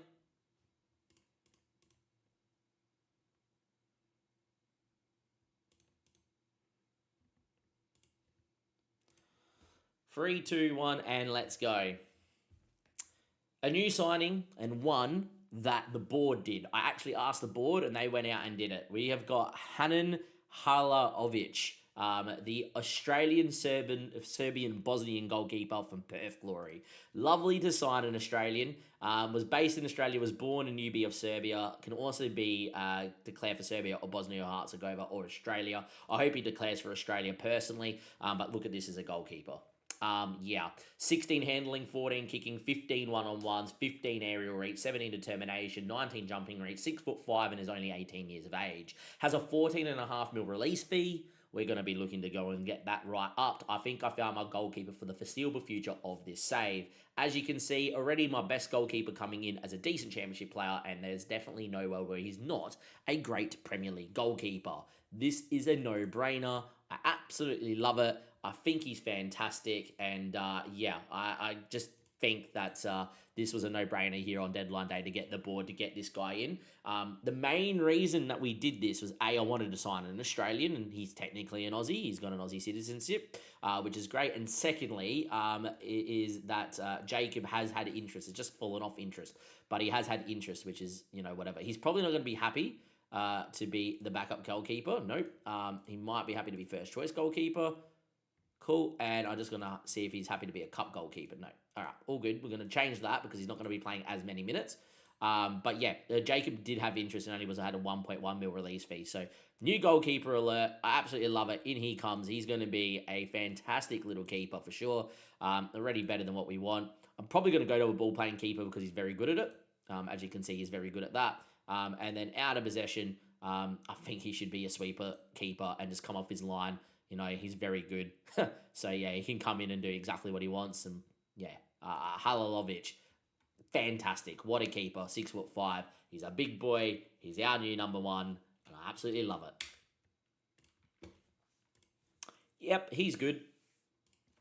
Our first Australian's not even declared for Australia. And I don't think he will. But, yeah. Technically, he's an Aussie. Comes from Perth Glory.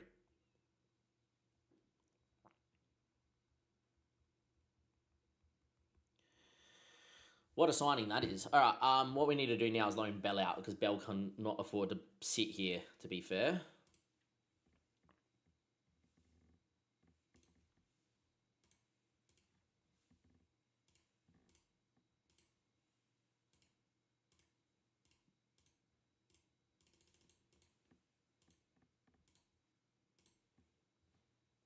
Because he's developing, and like Bell still has the potential to be a championship keeper, which would be a really good backup for us. And then yeah.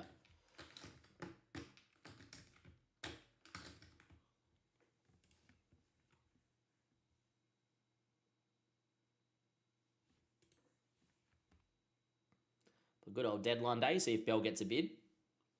Got a few injuries. 1 to 2 days. 6 to 7 weeks for Sammy Blankley. That's not good. Blankley's out with a sports hernia again. Loves getting a hernia, which is no good. We got a loan offer from Barnett for Bell. I think he went to Barnett last year. Was Kidminster then Barnett? First choice goalkeeper, paying a little bit of money. Yep, sure. Where did you play last year? No, it was Kidminster and then Kidminster again. And now he's going to Barnett, who are in the League 2, which is good. Means he's playing league football, which I think is really important. I think if we're going to sign an 18-year-old goalkeeper, that's going to be a wonder kid. And then we're signing... yeah, I think this is fine.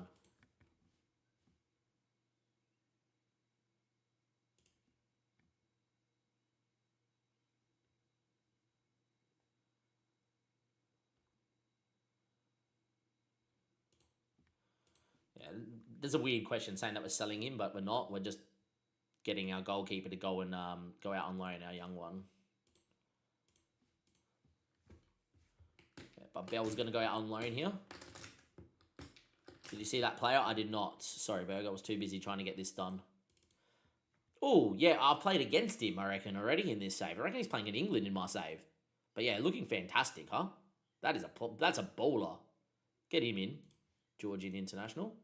Bell's loaned out, which is all well and good.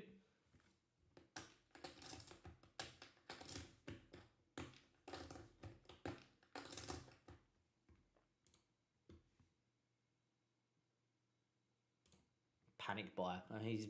We actually had it all done, and then yeah.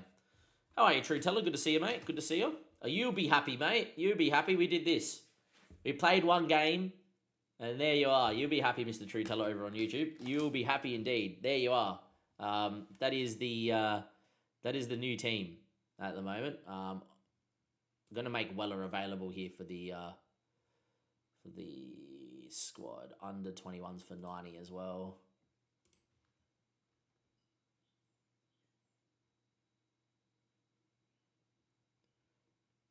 I'm gonna get Philbert to the bench even though I don't like him. And then, yeah, he's going to cause a stink at some point. He's a club leader as well. I don't like it. I really want him gone, but won't happen.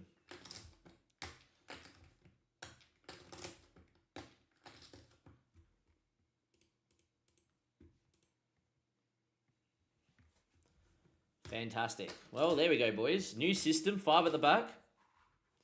Here we go. Won its first game 2-0. Let's go in and see what's going on here. I'm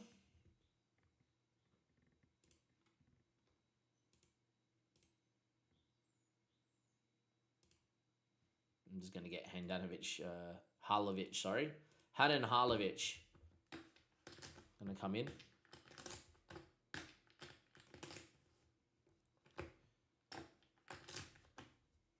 What should be his nickname? Should nickname him like Hansy or something, right? Hanan Halovic, Hansy. Should we nickname him Hansy? This guy's in my shortlist, surely, right? Yep. Yeah, we've moved to a 2-striker formation. It won on its opening day, which is good. Like, we just played QPR. Our second goal was mint. The second goal we scored was absolutely mint.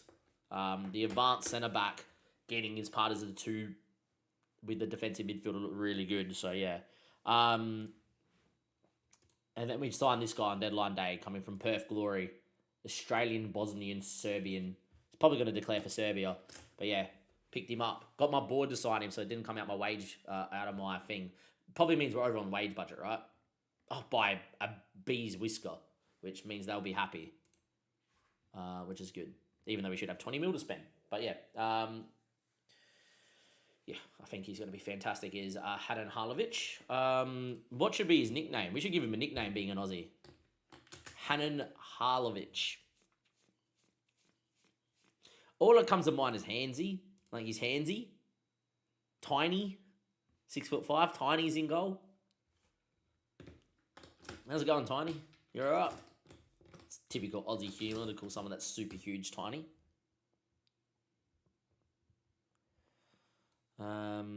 Yeah, I don't know.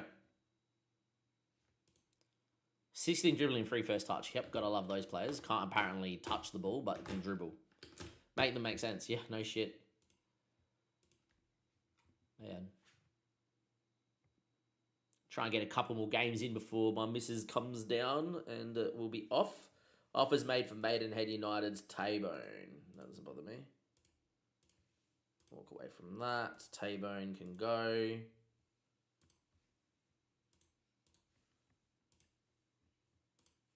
I don't want to get too caught out with the advanced wingback, so I've actually just kept it on wingback. And it worked. Like, Appion got an assist and Delgerson scored. Our second goal was literally us build out from the back, keep the ball, knock it around, about 5-6 passes, ball to Appion, beat a man, came inside and crossed it to, I think, I might even just show you the goal. I'm just worried the game will crash again. we showed the goal for YouTube, and it crashed, and then the second time it worked. So yeah, we'll just save the game just in case. Everyone just saw us just save, and we'll do that. And we'll try and show you the goal. If it gets stuck at 18%, you know that it's going to crash. It won't do its thing. But if it loads up really quickly, like here, yeah, it's already at 20. That means it's not going to crash. Oh, we got it to crash. Beautiful. Yeah, trying to show people goals and shit is really whatever. Never mind. We crash again. Yeah.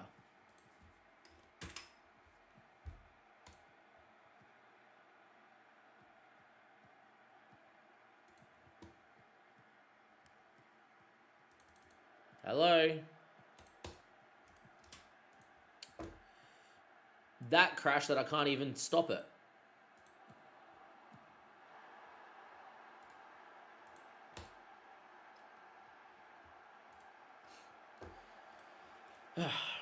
Alright, I'm going to stop clicking around. Oh! It popped back and then I don't know what's going on.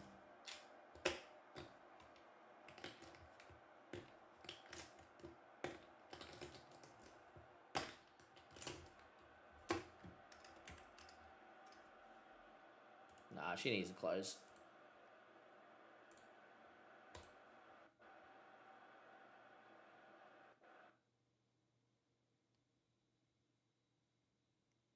Well, there you go. That's pretty annoying, but there you are. Anyhow, it was a very nice goal. So we've tried to show this goal 3 times. 2 times it's crashed, 1 time it worked. Sweet success. Yeah, going back and watching highlights really kills the game. So yeah.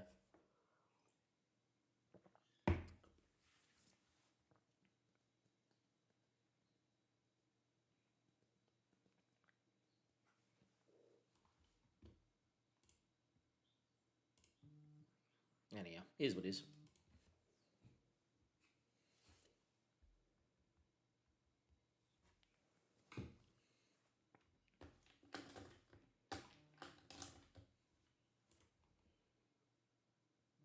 Alright, let's just get into playing some games because we've been live for 3 hours and 12 minutes. We've only got through a month of football because we've been talking a lot. Obviously, build a new tactic and whatever as well in that too. But yeah, good stream to watch back. Are you up to date? How up to date are you, True Teller? Like, how up to date? Like, are you watching these while you're playing a session? I am starting to plan for playing back online poker start of 2026 as well. So that's going to reduce the amount of streams. But yeah, Adrian's injured for 1 to 3 days. Right. I'm getting a lot of these niggly injuries, and then we just had Blankly get injured as well. So everyone just rest for a couple of days, please. Bit annoying. Yeah, too many injuries.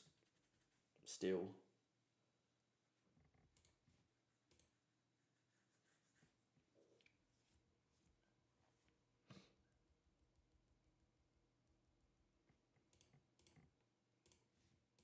Get a sellout. Nice. Philbert's injured. Please be like an ACL. You might be thinking, why do I want Philbert? I tried to sell him. The players kicked off a stink. I tried to move him to a squad player. He kicked up a stink. And because he was previously vice captain, everyone's like, he's a team leader. And I'm like, not really. Guy got six goals, 9 assists in 40-something games. Missed a million chances. Is he really a team leader?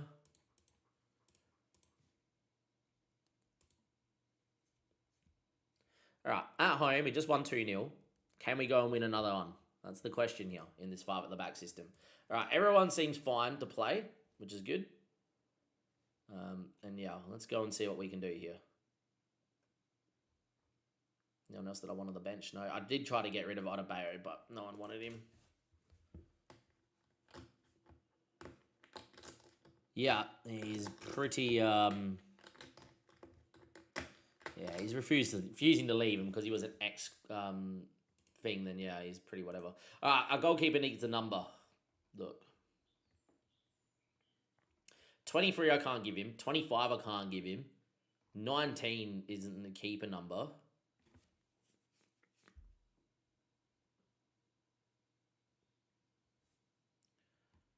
What number should we give him? Mario Balotelli 45. Do it. Mario Balotelli 45. Oh, Berger was close. 47. 47-58. Berger was close.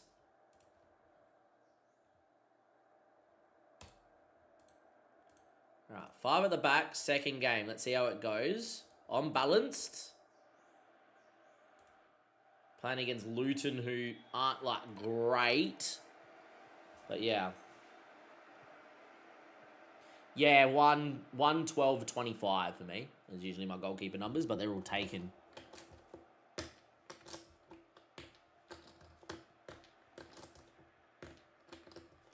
You'll get the number 1. Don't worry about that. 70% of the ball, which is not bad. See, I don't know what we do in games like this where Luton are having all the chances but having all the possession. Do we move to positive? And I think when you're having a game like this, you do move to positive, personally. So, like, we're dominating. I'm going to get to the 27th minute, and then if we haven't scored, move to positive, because we're just dominating so much. And I think that's where we do it now. Like, this game has shown that, you need to move to positive. You're having a lot of the ball. Off you go. Is probably what we're meant to do. But, yeah. Dominating possession, 73% of the ball. Highlight, Helgeson. Scored in the last game. Enzem, keep it. Well done. Adrian's here to recycle. There he is. Good ball out of Appiong. Now cross it. Mascara. Cuts it. Franca scores.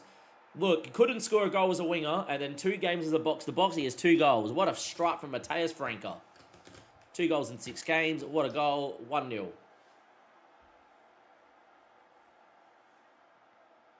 Great ball back, and Franca just goes, thank you, side boot, top bins. Thank you very much. We lead 1-0. The one you're thinking of, the Crystal Palace Flamingo one. Yeah, Palace released him, went to Rotherham, who were in our division in League One, got them up with us automatically, and then got relegated with him last year, and they released him. As Franca puts it wide again. And yeah, he looks fantastic, and we're training him to play box to box because he looks this good. Yeah, like no technical below a 10, no mental below a 9, no physical below an 8. He's learning to play box to box. I think he'd be fantastic. 1-0 up, beautiful. Happy we're dominating possession. Start the second half. I think we'll move to balanced in the 55th minute. Stay on positive here, try and start well this half, and then move to balanced while we're dominating, and then yeah, move it back, which is fine.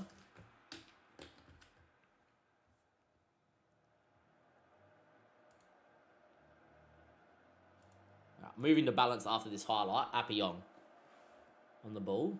So this is good. We can see maybe how we recycle on the break because Appiong going pressing, which is fun. And now we should have numbers here, and then Zem sweeping beautifully. Mateus Franca back into Mascara. Good run. Good finish. Daniel Mascara finally scores his first goal for the club 55 minutes in. 2-0. Brilliant. Move to balanced here. Still going to do it. Good football. Scoops it back. Gets a little lucky. It falls back to him and then he scores, which is nice. Move back to balanced. Free kick here for Pozzo. Have now started training him to play as a striker. Wasn't far. Hits the bar. For me, he's a bit laggy. Is it a bit laggy for you guys as in the game? I haven't had this much lag since we updated the graphics card. We obviously have a really good graphics card, right? It's not overheating or anything, so yeah. Reed, good ball out to Appiong. Doesn't find him. That's fine. But look at the shape. This is the thing. We gave it away. But Adrian gave it away. But look where he steps in as a centre-back. He comes in and helps in the midfield line. And now on the break go Luton. Good one too, to be fair. This is probably a goal. That's a pretty good ball. Cleared away. To me, it just looks like it's a bit laggy. But yeah, that's a ball and a half. Good from Halalovic, our new goalkeeper, coming and claiming. And apparently that was the highlight. Interesting. All right. Going to make a change. We are going to get Pullis in on one side. And I'm going to get Henderson in on the other side. And I am going to get a channel forward on both sides. Yep. And Samba's had a really good game. I'm going to get in Nyberg. And I'm going to get Wakefield on the other side for Fish.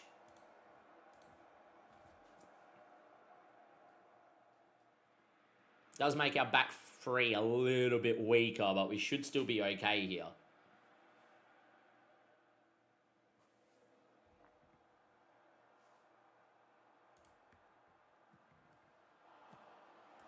Dylan Ryan will come in for Enzem.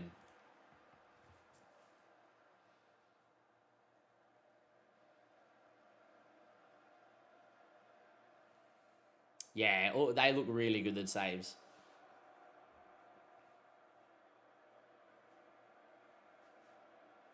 Henderson, Helgeson, Reed, good ball. Now, can you give it back to Reed? He's just here. Now, Reed, do your thing. Oh, hits the bar. Good little link-up play between both of them.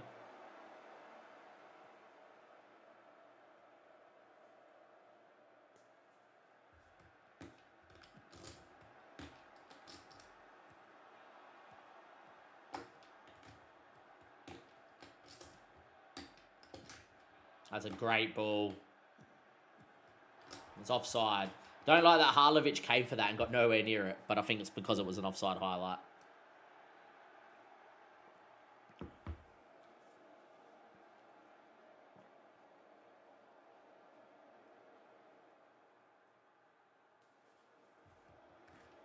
All right, highlight. Last gasp for Luton to get a goal.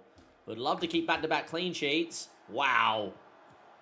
Offside goal. What a free kick. Hit the bar. What a free kick. This is an outrageous free kick. I don't get to see it, but yeah, that was a free kick and a half. 2-0 win. Back-to-back 2-0 wins, boys. Back-to-back 2-0 wins. Well done, lads. Well done, well done.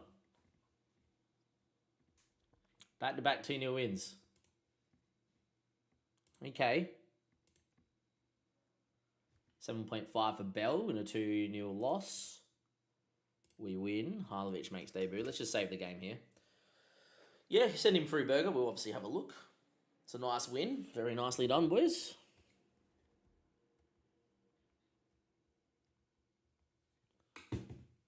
Francisco Gatti, Argentinian. Looks pretty good. Lots of money. Mark Ingy. Danny Hernandez. Ricky Rose. Lufa Singh. Thank you for the follow, Harry. I know you're watching from.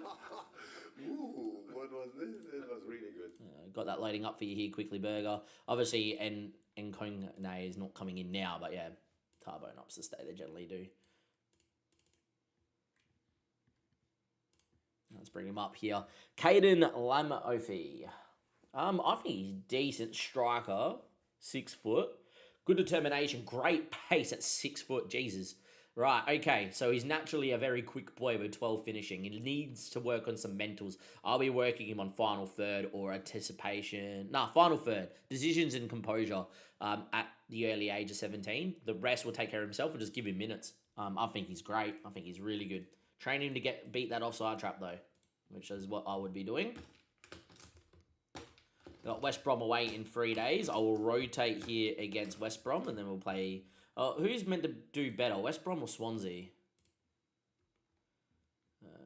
West Brom and Swansea just got relegated from the Premier League. Okay, so we got West Brom now. I'm going to rotate, which is fine. I think that's all okay. We're going to rotate in this game. It's important to rotate to give people, game time and stuff. But yeah.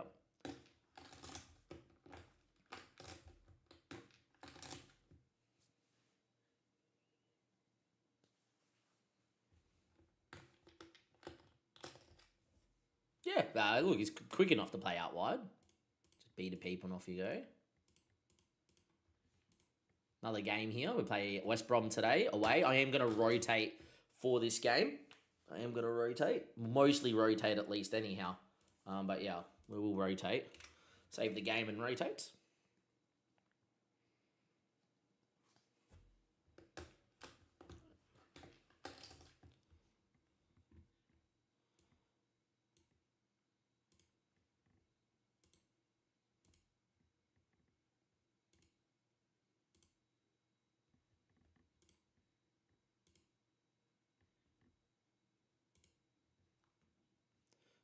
Pulis and Henderson, I think, play together.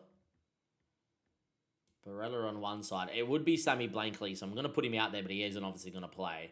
Nyberg would come in on that side. Wakefield would come in on this side. Would actually need to play another centre-back. I don't know who I would play in here. Probably Joe Nield. Probably what I would do. I don't think I'm playing Nield anyway. I'm just... If I was to pick a full rotated side, what would it look like? Dylan Ryan for sure.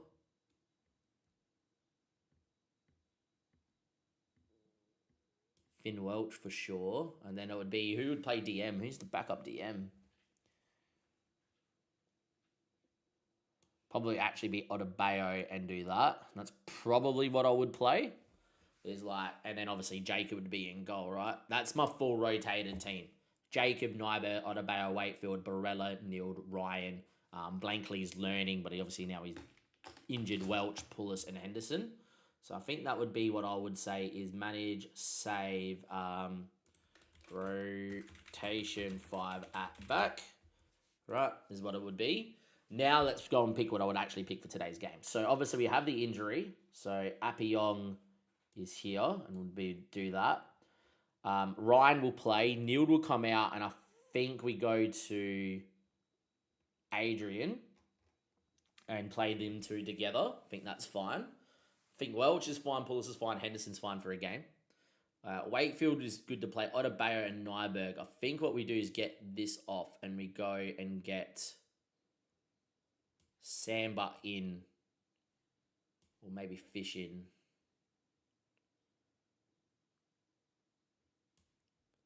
Probably play Samba. I think Harlovic over Jacob as well for this game here.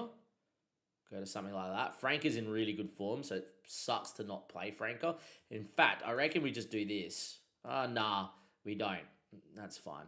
We'll do that. I think it's important to give Ryan minutes. I think it's important to give Adrian more minutes, but I'll make a switch there at some point. But I think that's what we do. We rotate in this game here. I think it's important we have to rotate. There's a lot of players that need minutes. So yeah, Harlovic in his second game. Nyberg needs minutes. Sandberg can play. Wakefield's fine. Barella, Adrian, Ryan, Appiong will play because of the injury. That's okay.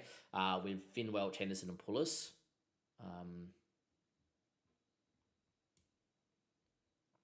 And I think I get Nzem to the bench here. Probably should start Filbert, actually. And this will make no sense, but I think we just put Filbert out wide because he can get across the ball.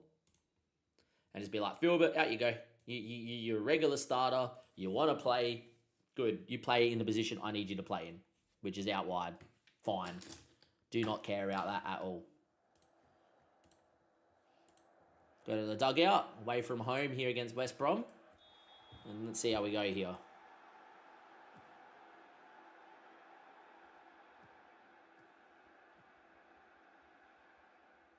If you have been watching today on YouTube, thank you for watching. Give it a like and subscribe. It helps push it out post-production.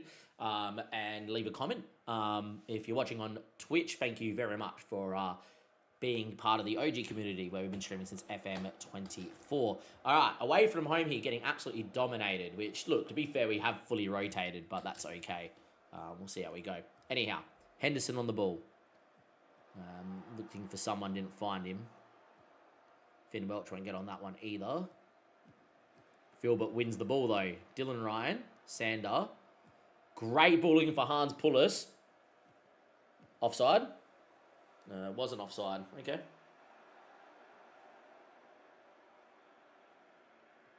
think Hans did the right thing, and I think that should have been a goal. Big chance there. Henderson probably should have finished.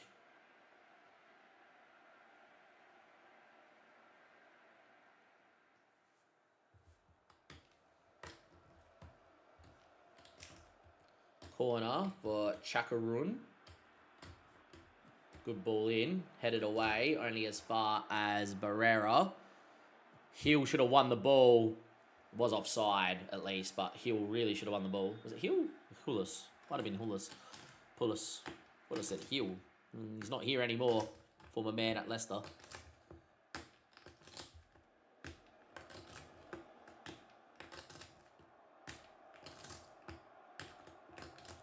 Nyberg, who I think is going to be sensation for us, into Sandbar. And look at that back three. And then look at the move into a 4 with the 2. Dylan, very good with the ball. Great ball out there towards Filbert. Can he cut the ball maybe? Knowing Filbert, he's just going to run and do whatever. Dylan, getting to the byline. Blocked and cleared was the cross. They're going to say that's a highlight because the keeper made a save in the 6-yard box. But yeah. As you can see here on balance, playing quite well, but no goal. Been a very open game. Ball in again, headed over the bar. We should have been 1-0 down. Free header in the 6-yard box ain't good. To be fair, we've been a little bit open. West Brom probably having the better of the game, I would say. Yeah. Not going to do anything here away from home. Rotated side. I'm happy to take a point. Delighted with that. Start the second half and away we go. Hans Pullis kicks the ball out of play. Oh no, Barella doesn't get on it. That's nice. Thought he spanked it out of play. Oh, injury to Pullis. No good. I'm going to get Pozzo in and move Pozzo to the other side because he needs the minutes to learn. We'll do that. Get Henderson to the left and Pozzo on the right. Hopefully Pullis not out long term. Loves an injury, does Hans Pullis, unfortunately. Starting to dominate the game a little bit here. I'm going to go brave and go to positive here. I think 60 minutes in, we've actually started to eke possession, so may as well, which is not too bad. And 67 minutes played, I'm going to make a couple other changes too. Adrian's going to come off here, and I think Matthias Franco will come on with the form he's in and move these two around. Also going to move to a deeper line playmaker here for Ryan. Just go in, sit in, do what you need to do. I think that's fine. I think the second change we're going to make is going to be Reed in for Finn Welch. He's not had the best of game. And I think we're going to get Fish in for Sandbar. And we're going to do that too. Leaves me one change in case. Move to positive here. So I think we're starting to have the better of the game. But if West Brom start dominating shots here, then I would stop it. Seems like the match momentum reckons it's been even-ish. West Brom edging it. Going to move back to balanced, I reckon. I don't think I've seen enough chances be created. All right, back to balance we go. Nyberg into Dylan Ryan. Going to play 90, same with Wakefield. Good ball out there towards Filbert. Franca and Filbert. Good ball. Taz Franca, Dylan, Pozzo. Good run by Reed. Pozzo's in here. Can he score? Oh, good save from the keeper. Was on his non-preferred right foot was Pozzo. If he could get it on his left foot, definitely would have scored. Unfortunately, he misses, and a big chance goes begging. He'll take the corner, but yeah, I think the chance is gone. And Pozzo misses a big one-on-one late doors to give us a 1-0 lead. Good ball back stick. Franco? Oh, nearly. On the break come West Brom, though. I don't like that the highlight's not ended. Mavidi. Mateo.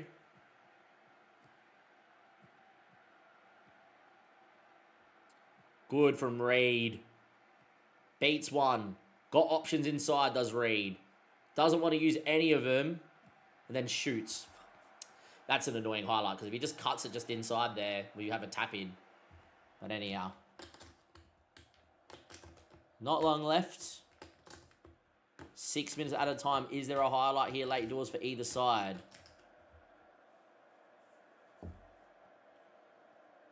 '95th minute. A highlight does brew for West Brom. This would be heartbreak, boys. Absolute heartbreak if this one was to go in. Alright, is it maybe pointless? Oh, no, they're coming forward with just enough time. Oh, yeah, this will be the last kick of the game. Oh, no.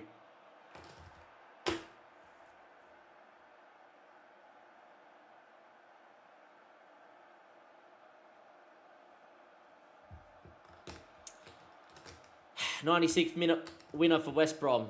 That close from getting a 0-0 and a point. Far out. Very annoying. To be fair, they probably deserved a goal, but yeah. Gonna keep the morale high. I don't think they did anything too wrong. A little bit annoying. Pullis is out with a moderate calf strain. Leave to the physio. Quite annoying that one was.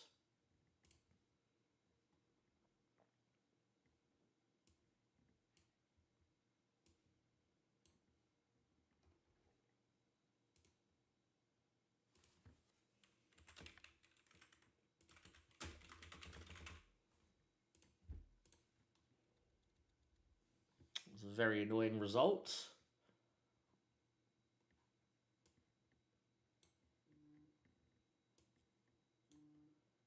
Very annoying. Anyhow, is what is. Can't do much. Swansea in a few days. We've got Ipswich at home.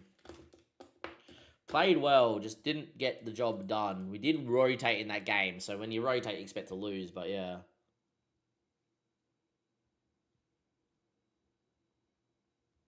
All right, my partner's leaving in a second, so this Swansea game will be our last game of the stream. My partner will be on the way. Thank you for being here, though, today, guys. Really appreciate it. And it's been a 3.5 hour stream, nearly a 4 hour stream, so yeah.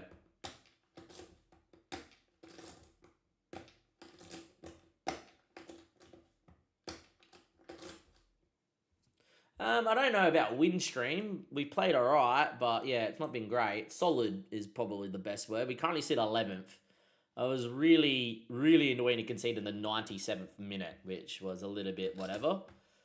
But yeah, like this is the thing. We lose this game against Swansea. All of a sudden, we played 3 games in this system, 2 losses and 1 win. But you got to look at the losses. Look at the loss. That one was like 97th minute last kick of the game. They didn't really do much.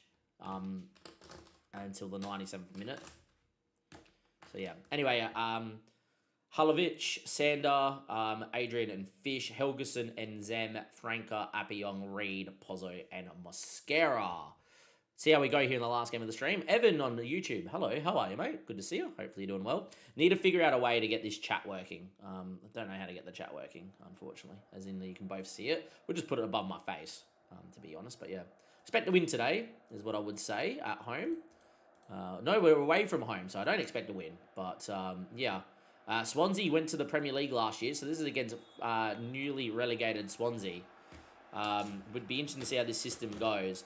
I've seen enough in that first game, and I saw enough in that game there, because Pozzo really should have scored to put us 1-0 up, to think that this system might be okay. So even if we don't get a result here, I'm going to probably be okay with it, and keep it for at least the next month. And then, yeah. Pozzo...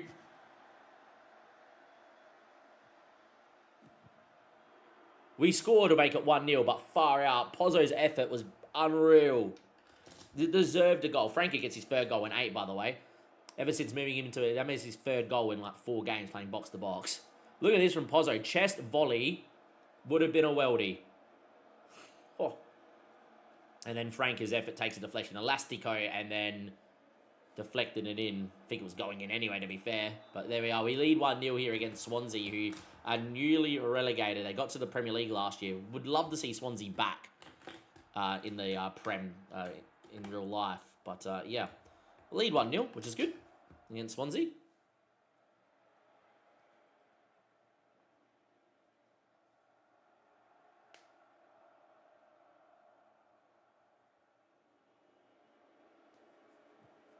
Right. Lamuka into Goodliff.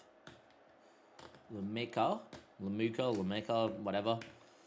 Good ball here. We try to step. We create that back 5, which is nice from our wing backs. Goodliff's ball in was pretty... Oh, wow, really? Look at this to concede a goal. Man, we are so unlucky. We are so unlucky. So unlucky. Look at this for a goal that we conceded. This is ridiculous. Fine. Clearance into Sambo, who knows nothing about it, falls perfectly to the striker into the 6-yard box. When it rains, it pours, boys. When it rains, it pours. Far out, man. Honestly, we copped the most random BS.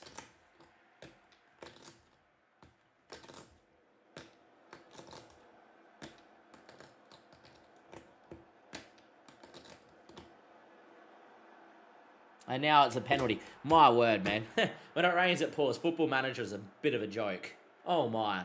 So we can see that goal, and now it's a pen. All right, Halolovic. Haliolovich. We need to come up with a nickname for our keeper. Can he make a save? Nearly did. It's a good pen. All right, 2-1 down. That is... Okay, beautiful. So a cross that we clear into ourselves, and it hits the guy's head and goes in, and then a thing... Not great. And then a pen. What a joke.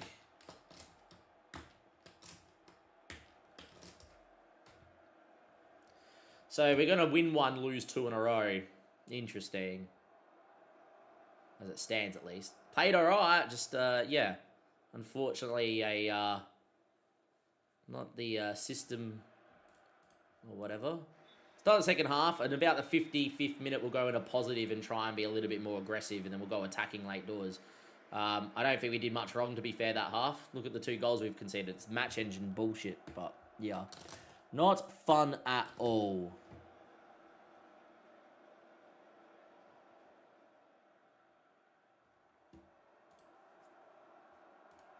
Move the positive here, see if it helps.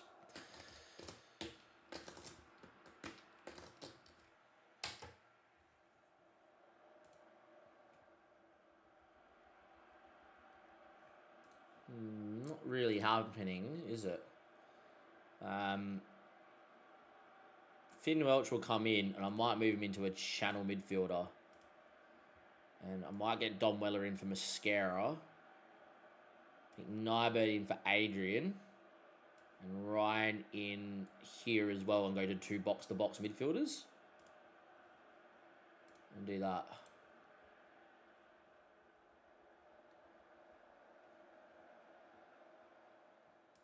Go to attacking here. Pause the game, I reckon.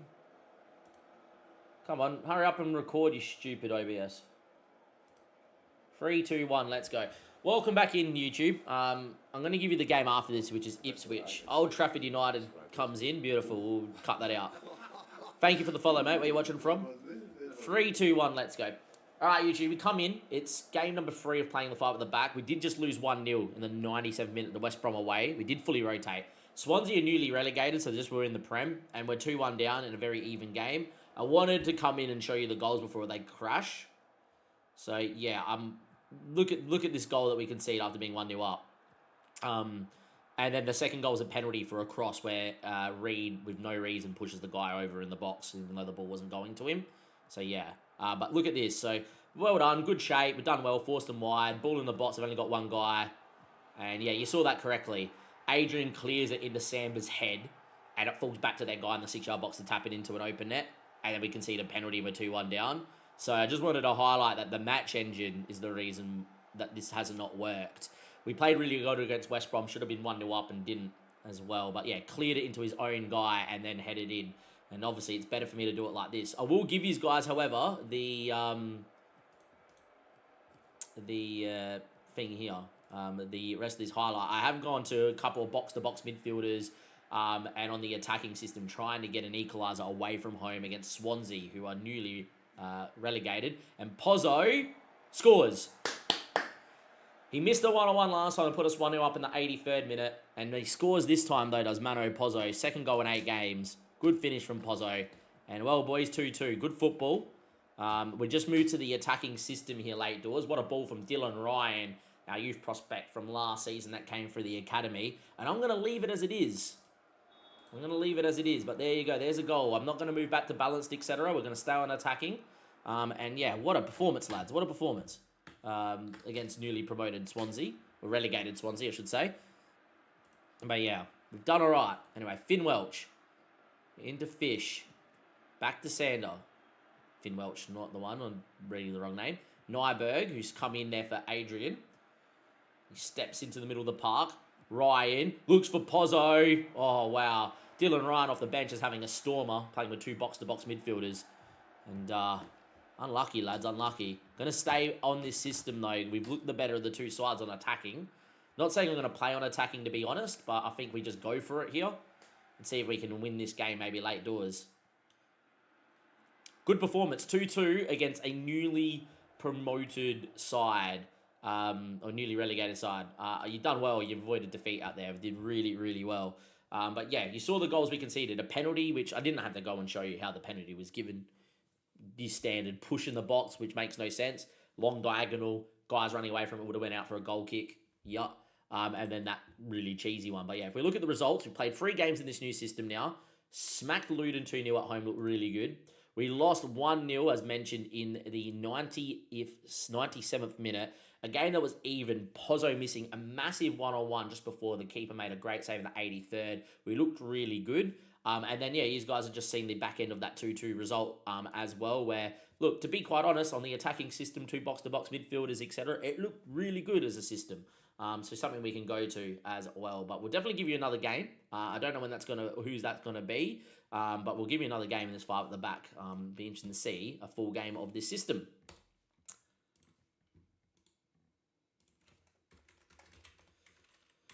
Cool. There we go. Done and done. My partner should be on her way, which is good. Yeah. So she's already on her way. With that being said there, guys, with her being on the way, I am going to call it a stream. Thank you for being here as always. Always fantastic to have you all around. And hopefully we'll see you guys again. We'll be live tomorrow afternoon. We will be live after work. We're going to work in the office, which is perfectly fine.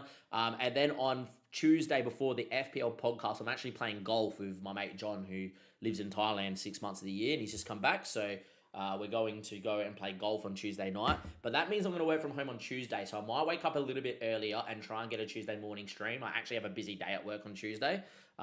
This is why I try to work from home Thursdays, because they're my easiest day. I might do Thursday and Friday from home and do Monday, Wednesday at work. And we'll try and stream before the Ashes start on Friday. But my partner will be here because she has a registered day off at work for the Ashes. So there you go. We will raid on YouTube to somewhere. We're going to go into probably just Limo. Limo's really good. I really rate him as a streamer. Raid and Limo. And off we go, boys. Have a great one. Enjoy. And say hi to Limo for me. Apparently not. Invalid username. Well, considering I'm looking at it, I think this is not an invalid username. Let me just copy and paste. Why not?